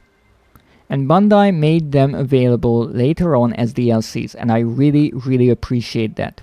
Because once again, it is an 8-year-old game. Some players who find it now will love the game and won't be able to get those masks ever because they didn't even know that the game existed when it first released. So as much as I understand that the pre-order bonus is an exclusive kind of reward, those people who bought it, who pre-ordered it when it released, they got those for free. Those who buy it or find the game later, they buy the masks for a few euros, dollars, they pay for it, the company gets some revenue, the players get all the digital goods, which I appreciate. Now, with that, the pre-order bonus masks are attainable. The two other masks that are part of the club, you can actually see it up on the top right next to games and merchandise. There's a club there. Just go back in time. That would be nice. That would be nice. Pre-order a bunch of games and then come back and have everything on my account. Now the other two were part of the club feature, and actually you can still go on the Bandai Namco page. You can join the club, it's free, and you can redeem those rewards, and they are free as well. Now why it wasn't obvious that I will get them is because the club was reworked and it wasn't accessible for a long time. I do believe it reopened since, but when I got the codes, it wasn't available. And so what I had to do, I went to the Bandai Namco store, I found them as free items, and I ordered them, but due to some oddities, I couldn't really figure out which version I need. I just ordered all of them, and I never got my order.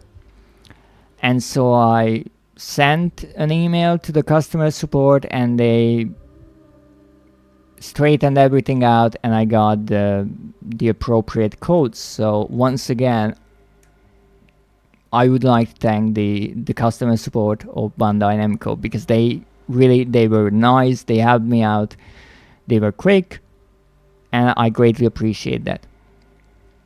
Now I got my codes for free. If you go to the club now, you can get them for free or get them from their store. I'm pretty sure it still works. But even if none of those work, I think they are available as paid DLCs on PlayStation, for example. So instead of free, you spend a few euros and you get them. But still, the point is, all of those are available. And that's the point. That is what I was so happy about, that I was able to get all of the masks for that game. The pre-order ones, the club rewards, all of them are still obtainable years later. The only mask I do believe, or really the only digital extra item that I couldn't get, and I think it's impossible to get, is a mask that was made to look like Pac-Man. It's actually horrifying. If you love horror, which I'm assuming you do because you're here, look it up. It's brilliant. It's frighteningly nice. That was, I do believe, a kind of extra thing you got if you purchased Little Nightmares on Nintendo Switch. I'm not sure if that's still the case or not, because I don't have a Nintendo Switch.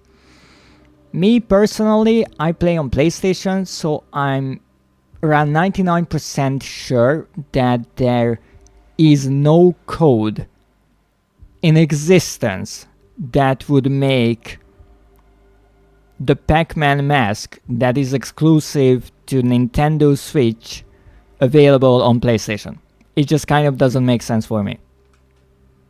But overall, I was able to get everything, and I'm really happy with that.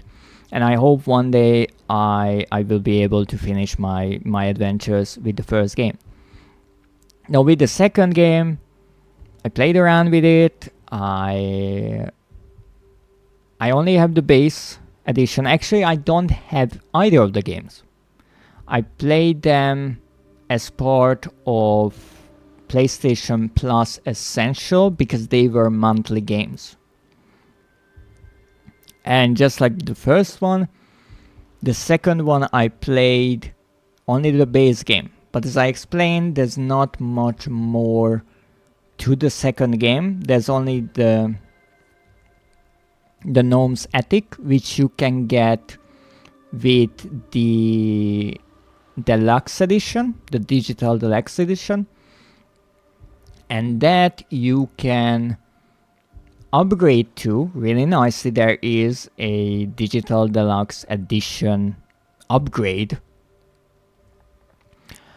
And then you can play the Gnome's Attic. It does not have any additional trophies, so that is why I have the Platinum Trophy of Little Nightmares 2 and also 100% completion, because that's all the trophies. It only has the base game trophies.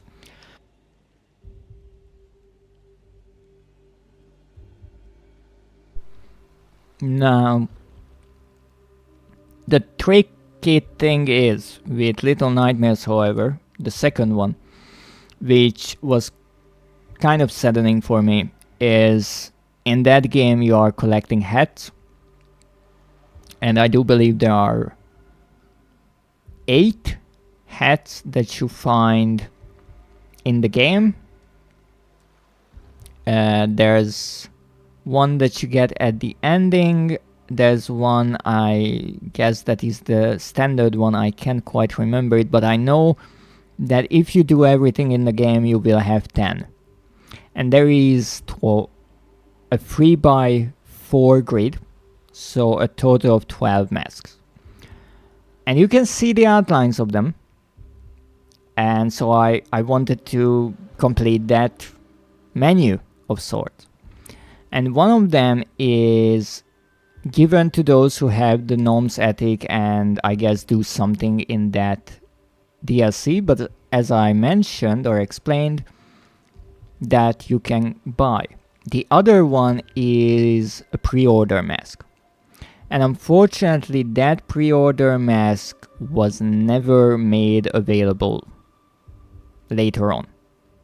So you can only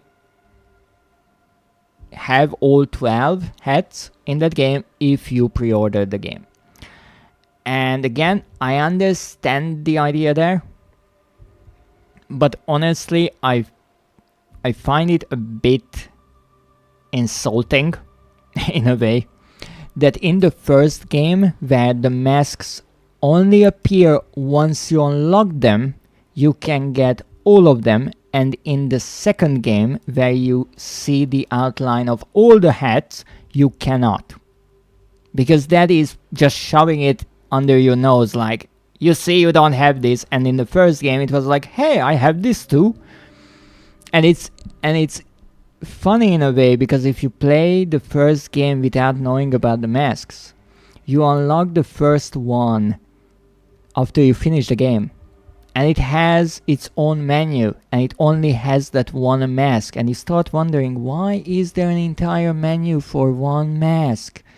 And then you might realize, oh, there are 2 pre-order masks, there are 2 club reward masks, there's one for Nintendo. That makes sense. So that's still something that I feel like Bandai handled a bit poorly, and I say the publisher because I I think it's kind of their decision. Maybe I'm wrong here, but I feel like it's kind of their decision to decide what they make available later on. And also, it kind of feels like that because with the second game they had trouble with kind of the after release support, because the developers left or they were let go. I'm not sure there. I feel like that's why it was kind of overlooked that the pre-order bonus was never made into a DLC. I mean, no DLCs were really made for the game after at all. And as I mentioned, it's less refined than the first one. I really do believe that the second Little Nightmares game could be much better if it got some more polish after the release of the game. I will not say that it did not receive any patches, because I was not there when it released. I don't know. But compared to the first game, knowing that the same studio was able to do that, I feel like they could have fixed a few bugs in the second one, made the combat a bit nicer, and overall worked more on the game and add more to it with a season pass, with additional chapters, with more content. But that's about the first two games, so I was kind of on the fence. Should I pre-order the third one? Because I mean, I can have everything in the first one, and I kind of can have everything in the second, except not really. But be it. Let's see what we have. And then I looked at it. We have Little Nightmares 3. As you can see, this is the standard edition. Lovely. Now, give me a moment, because I still am working with kind of one screen, and this is a bit tricky with two windows. But here's the point. We have Little Nightmares 3, the standard edition, and here you can see platforms. We have Steam, we have Xbox, Nintendo Switch 2 and Nintendo Switch, and we have PlayStation 5 and 4. Kind of all over the place, don't worry about it. Now, here's the tricky thing. You have the standard edition, right? But we have 4 editions. We have the standard, the deluxe, the mirror, and the premium spiral edition. Now, 2 of these are physical. The mirror and the premium spiral edition are physical, kind of collector editions. Don't worry about them. We have the standard and we have the deluxe edition. They are digital. Great. Now let's see what we have with the standard edition. Well, with the standard edition, you have the game. That's it. I'm not sure what you were expecting. We also have Little Nightmares Enhanced Edition. Indeed, something that I mentioned. You get, as an extra pre-order bonus, the first game's Enhanced Edition, which will, in theory, will release on the same day as the third game. But if you pre-order, you get it right away and you can play with it, as far as I understand. Again, no need to wait for its release. That's great. That means that after the second game, the first game also gets an enhanced edition. It looks nicer, 4K, 60 FPS, all those nice little things. No, I'm still not sure if people who have the original Little Nightmares will get the enhanced edition, or what price it will be offered for, but honestly, when I saw that there will be an enhanced edition, I was already playing the first game and planning on getting the No Death Run trophy, and so I decided I will finish my trophy hunt in the original game and not switch to the enhanced or wait for it to release or me to get access to it. I will just play the original. Now, that's fine.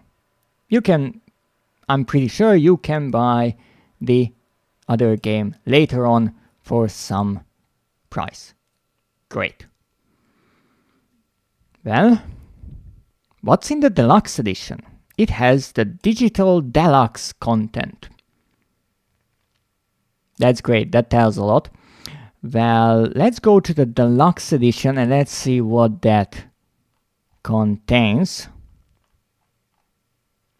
Well, as you can see, that the digital deluxe edition has the base game, really good. The Secrets of the Spiral expansion pass, much like how the first game had the Secrets of the Mo expansion pass, or I think it was called the season pass back then. Now here it says 2 additional chapters.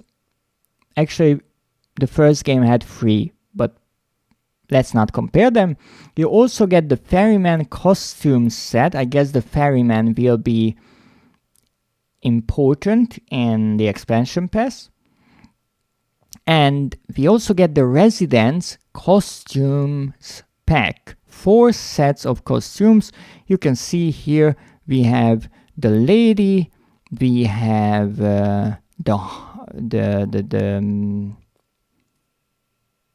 chefs, and I do believe this should be the janitor, all from the first game, and we have the hunter from the second game. So that's lovely. We get that with the deluxe edition. So nice. But those are just additions. We get those whenever we buy them. But we have pre-order bonuses. And that's where the horror starts. You see, the pre-order bonus for the game is the Dark 6 Customs set. So you might remember the Shadow 6s, as I like to call them, in the first game. Whenever 6 got hungry and started eating something questionable, on the screen somewhere in the shadows appeared a shadowy 6 figure, and we get that for Low and the Lone as a skin. Really nicely said. A twisted reflection of the girl who escaped the Mo. That's nice. So that means whatever you pre-order, here it even shows you, that you get the game, well, the first game, enhanced edition, and you also get the Dark 6 costumes set. That's everywhere across the board. Just pre-order the darn game. And so far, I was kind of happy. So far. But here comes the other one, the Gnome Customs set. As you can see here, Low and Alone, without any actual description, dress up as gnomes. I actually like the pigtails and the kind of nose of, or the beak of the bird mask peeking out here. Really nice. So what do you need to do to get the Gnome Customs set? Well, it is a pre-order bonus, so think fast, because you have around 3 days to make up your mind. Well, to get these lovely fellows, you need store exclusive. Well, indeed, to get this digital lovely extra content, you need to pre-order the game on the Bandai Namco store. Well, we are here, so that's great.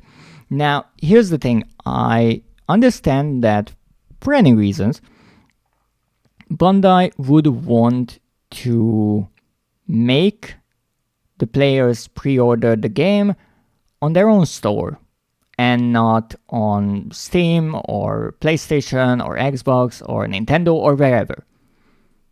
Maybe they want more eyes on the web page or maybe on the store because, hey, if you are here in the store, maybe you buy some of the merchandise. As I mentioned, there are many statues and figures and fun little things. Also, you get these club points if you pre-ordered the game or spend on anything. Later on, you can use those. Maybe you start thinking that you can turn those club points into a discount, which is actually true. You can get 20% off with 1000 club points. And you start thinking about what else you could buy, maybe on a lower price. So I understand the idea. That's lovely, Bandai Namco. That's lovely. What is not lovely is the fact that I cannot get these bloody costumes. Why? You see, I am looking at the Steam PC platform, and that's for a reason. Because you can get any of the editions of the game, Deluxe, Standard, Mirror, Premium, all of them, from this store on PC. However, I want it for PlayStation. And for some odd reason that I don't know, Bandai does not sell any of the digital editions of their game on any of the consoles. It's not just PlayStation 4 or 5, it's Nintendo Switch, Switch 2, any of the Xboxes. You cannot even pick those editions. Meaning, you're screwed.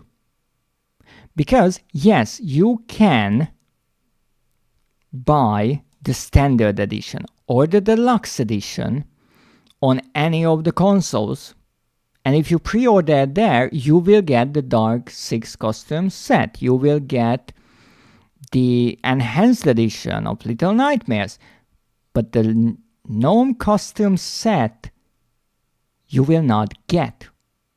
I actually checked if I go on the PlayStation Store or Market or whatever it is called. I do believe it is called the PSN Store officially.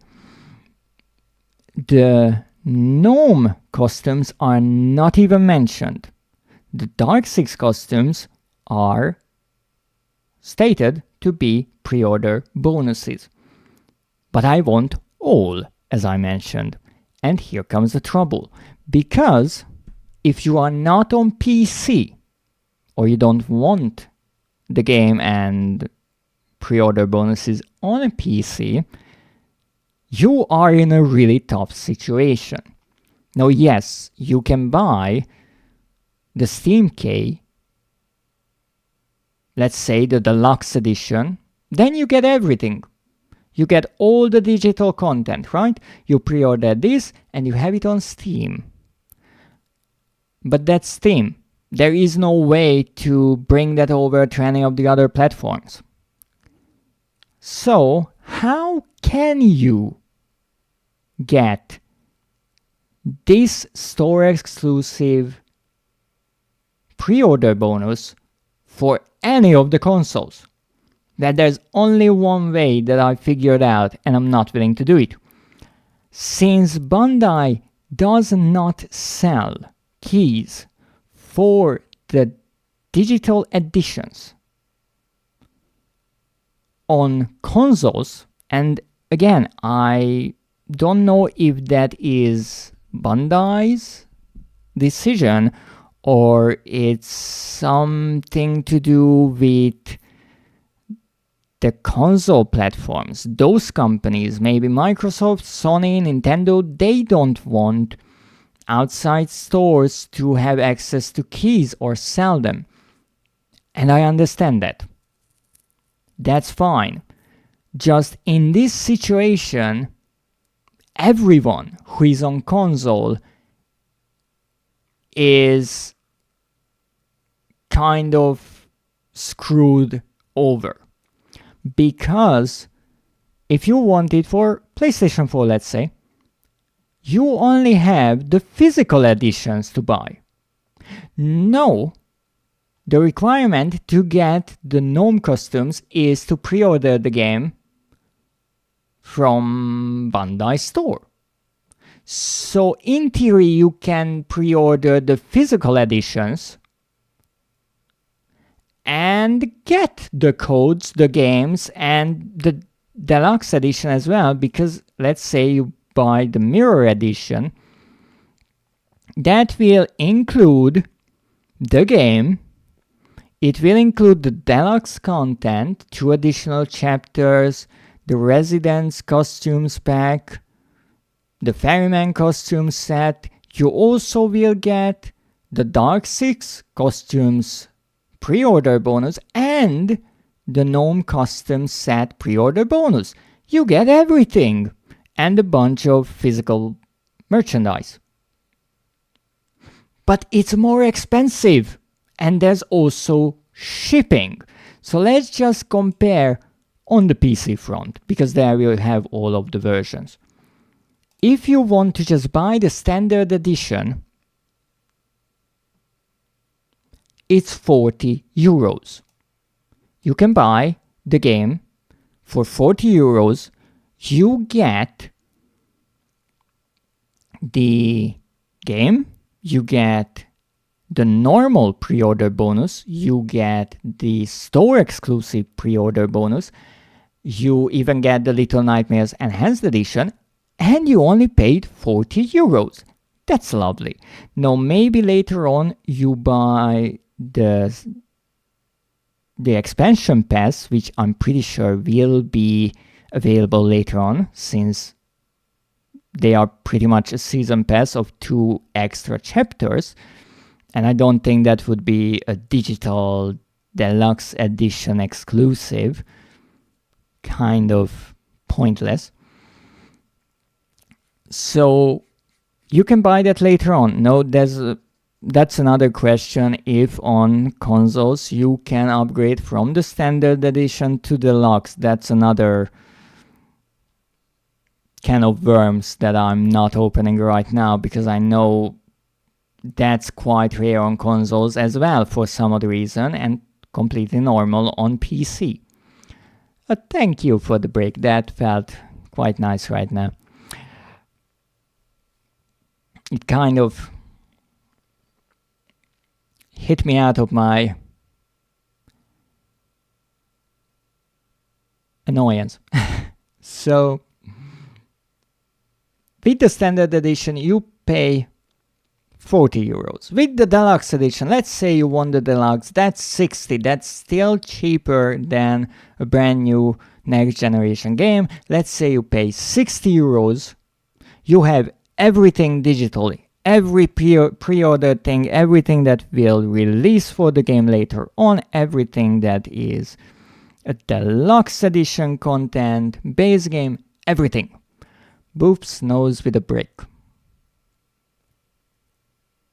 That doesn't feel too nice. Is it a soft brick by any chance? Because that would feel much nicer. You said it is a sentient brick, so maybe it's not so harsh on the skin. So here, for 60 euros, you get everything. Except if you are on consoles, because if you are on consoles, well, you're out of luck. Because let's say that you want just like what I want. All the digital content, no physical things whatsoever. Unlikely? Oh, great. In that case, ouch. Now, if you are in this lovely situation, then what's the next cheapest thing you can buy? Well, you can buy the Mirror Edition for 80. So we went from 60 euros, digital to 80 euros. By the way, it's out of stock by now, but doesn't matter. And let's not forget, there's also shipping costs, and they don't ship to my RAM, but that's neither here nor there. So here's the trouble. Just because someone is on consoles, if they want or wanted to get the store exclusive pre-order bonus, because let's say they really like Little Nightmares and they want to, instead of paying just 60 euros for the deluxe edition or 40 for the standard, like the PC players can, the console players have to pay at least 80 euros plus shipping to get the same pre-order store exclusive bonus plus all the digital content and a bunch of physical merchandise, which is nice, but maybe someone doesn't want that. And all of this just because for some odd reason Bandai does not sell digital codes on their website for consoles. And let's say that this one is out of stock. In that case, you are even more screwed because the premium Spiral edition is 120 euros. And that's slightly, just slightly infuriating.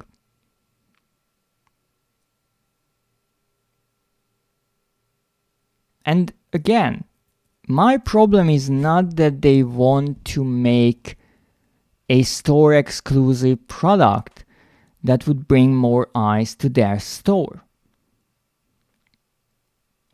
I understand that. But if they make a store exclusive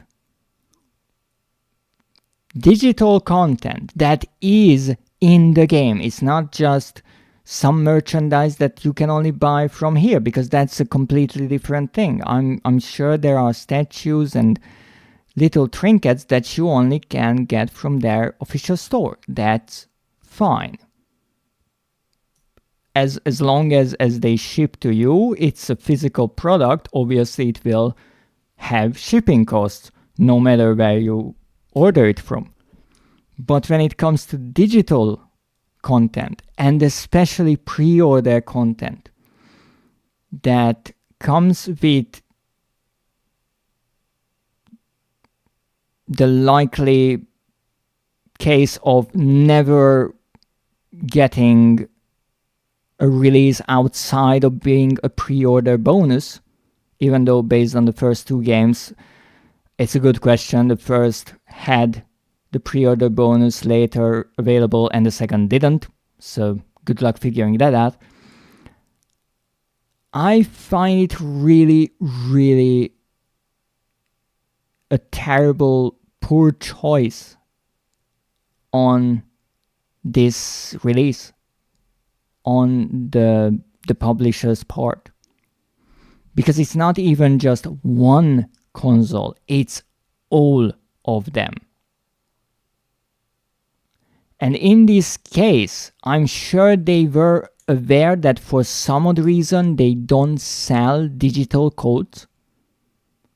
Which is still interesting because I'm pretty sure if you buy the physical editions, you will just get a pamphlet with a code written on it for the digital pre-order bonus and any additional content.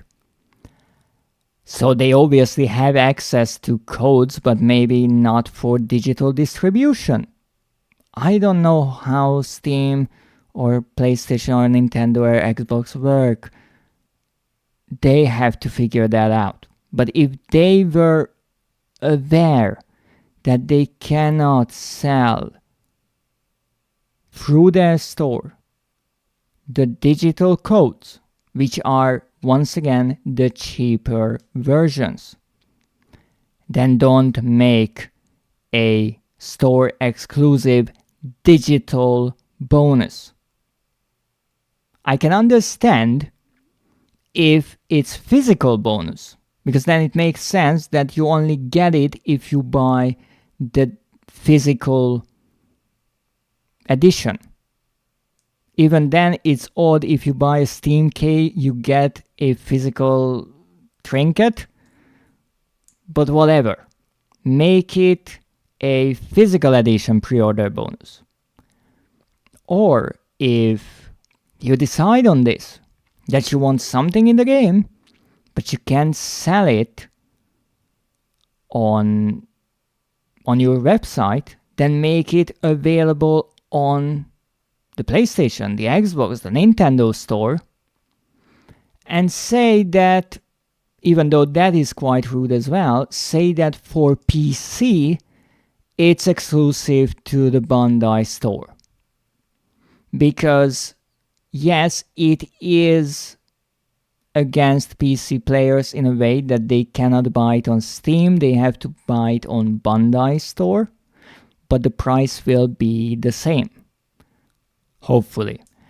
It's the same digital content, you just get a key instead of buying it off of Steam. Even that is annoying.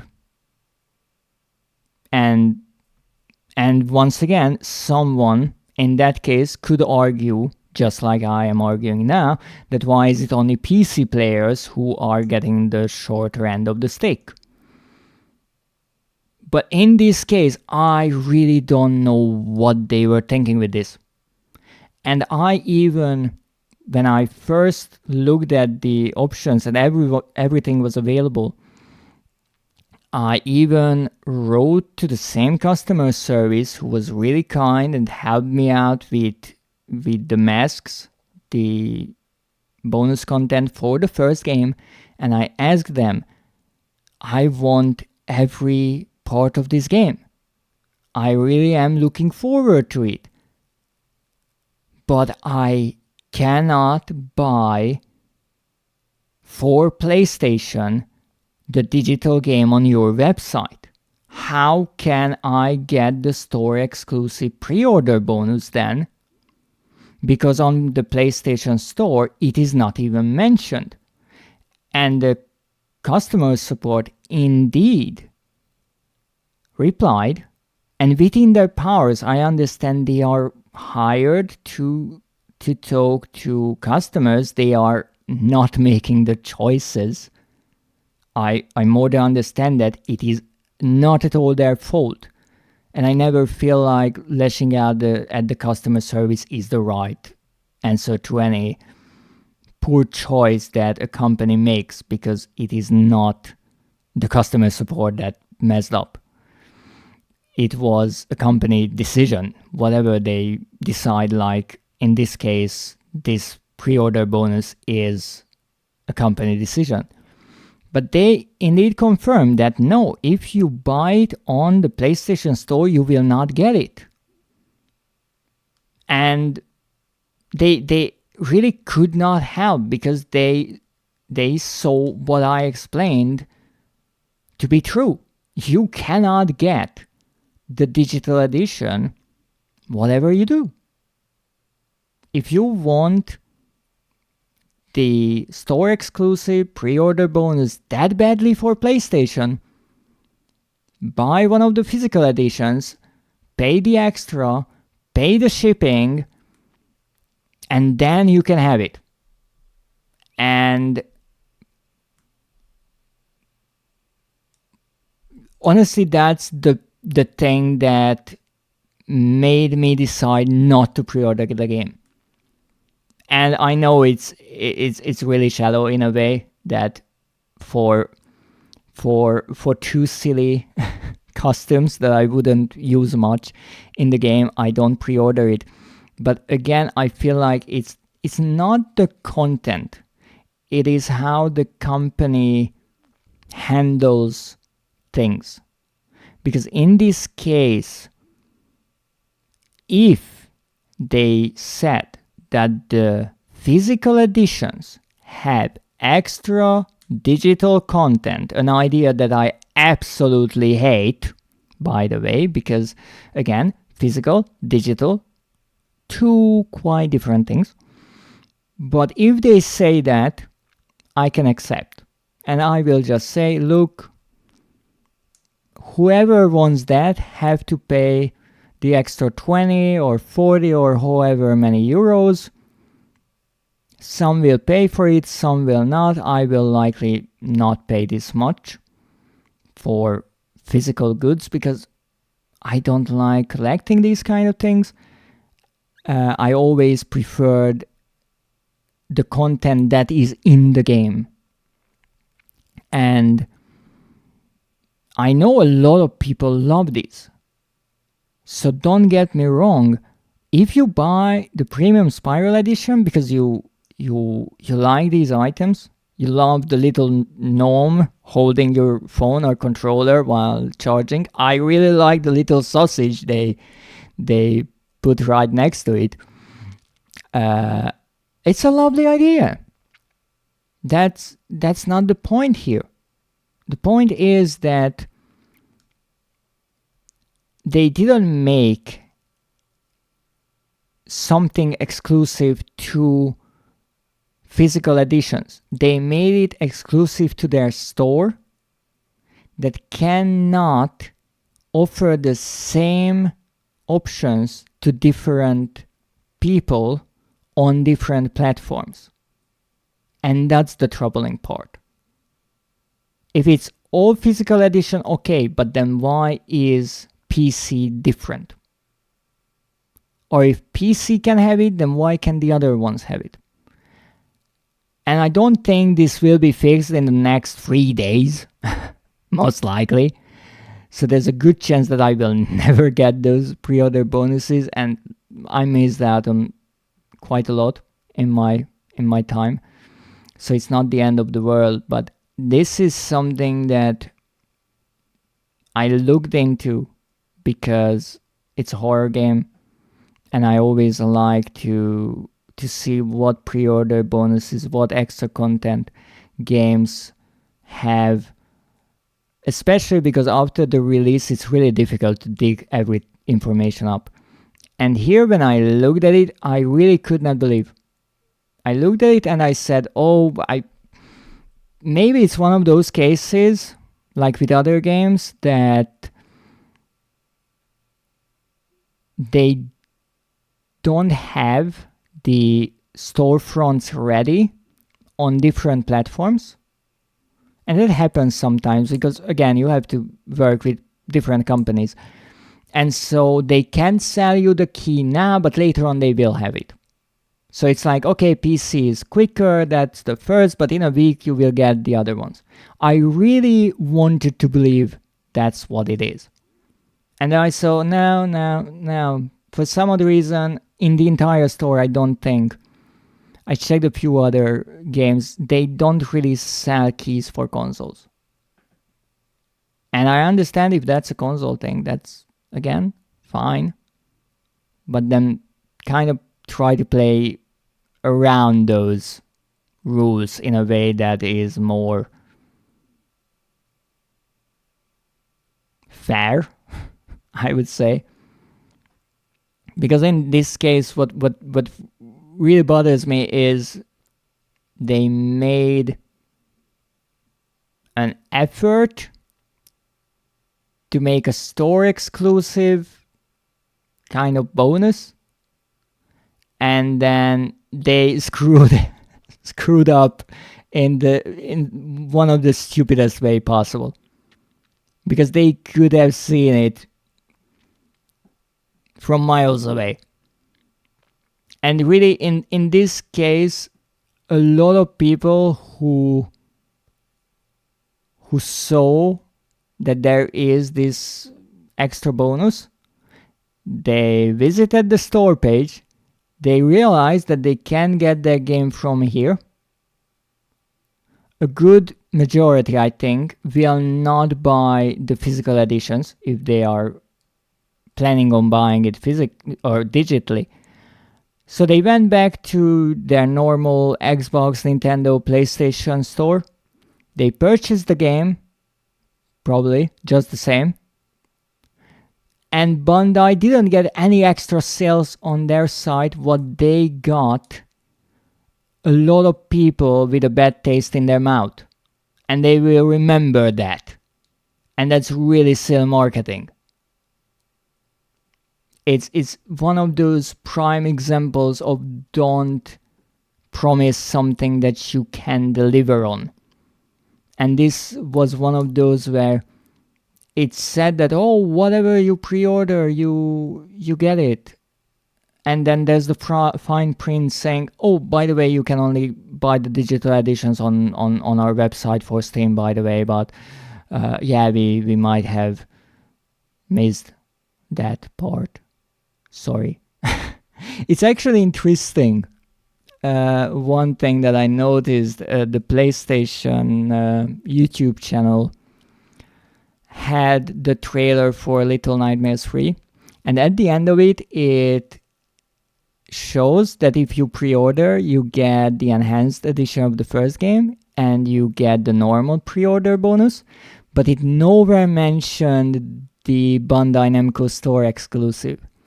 And I'm curious if that is because Bandai realized that they couldn't sell the key, or if PlayStation, or well, Sony was like, nah, you are not advertising your own store in my video.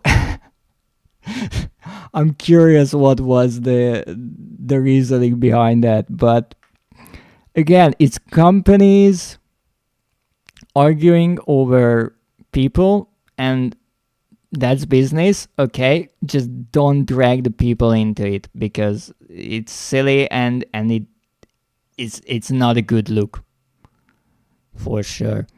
But yeah, that's the pre-order conundrum of this game. A freaking mess, if you ask me.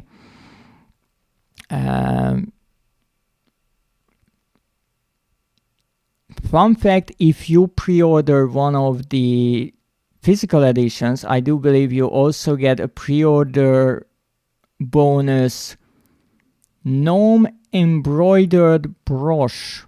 Right here you can see it. 5cm store exclusive, the same. So they made a store exclusive physical only pre-order bonus. What I just said. They made that as well. They just overlooked the digital part, which is sad. But that's why I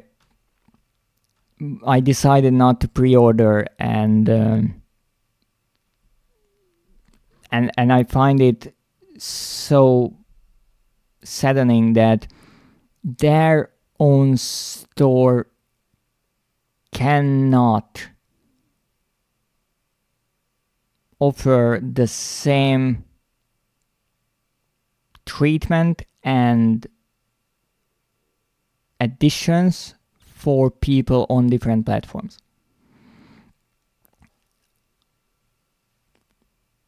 Or different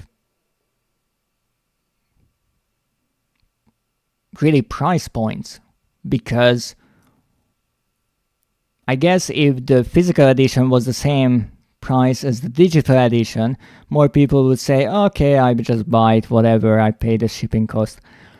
But it's more expensive, and it's again comes down to, if you don't want the merchandise, then why buy it? So unfortunately, I will not play this game when it releases. I did see the trailer and I did see the demo, and I wanted to try it out and see what it is like. And so far, it is a promising thing. But because of this little blunder, or POFA, as one of the words on my list explains or describes, I will maybe buy it one day on a heavy discount, but not for a bit. So that's one game that unfortunately you will not need to look forward to. Silly store.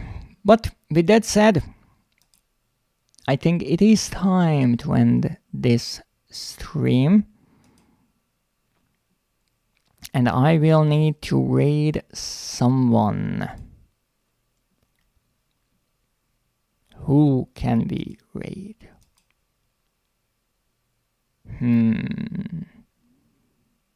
Oh, Elior is playing Ghost of Tsushima. Ghost of Tsushima, to those who don't know, was a PlayStation exclusive game developed by Sucker Punch, one of my favorite developer studios. And recently, their new game, Ghost of Yotei, was released. It is not a sequel to Ghost of Tsushima. It is kind of an anthology, as far as I could understand. I did play Ghost of Tsushima on PlayStation 4, and it's one of my all-time favorites. And I'm not trying to over hype the game, but I really enjoyed it. It is really nicely put together, and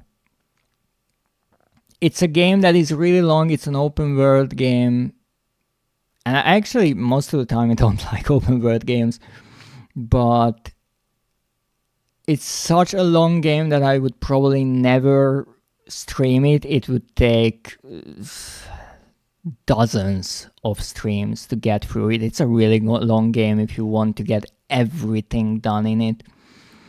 But I spent so much time playing this game and its multiplayer mode as well. So I will send you to Elior to see a bit of this game. Now it is actually available on PC. It was ported to PC. As far as I know, it works kind of decently.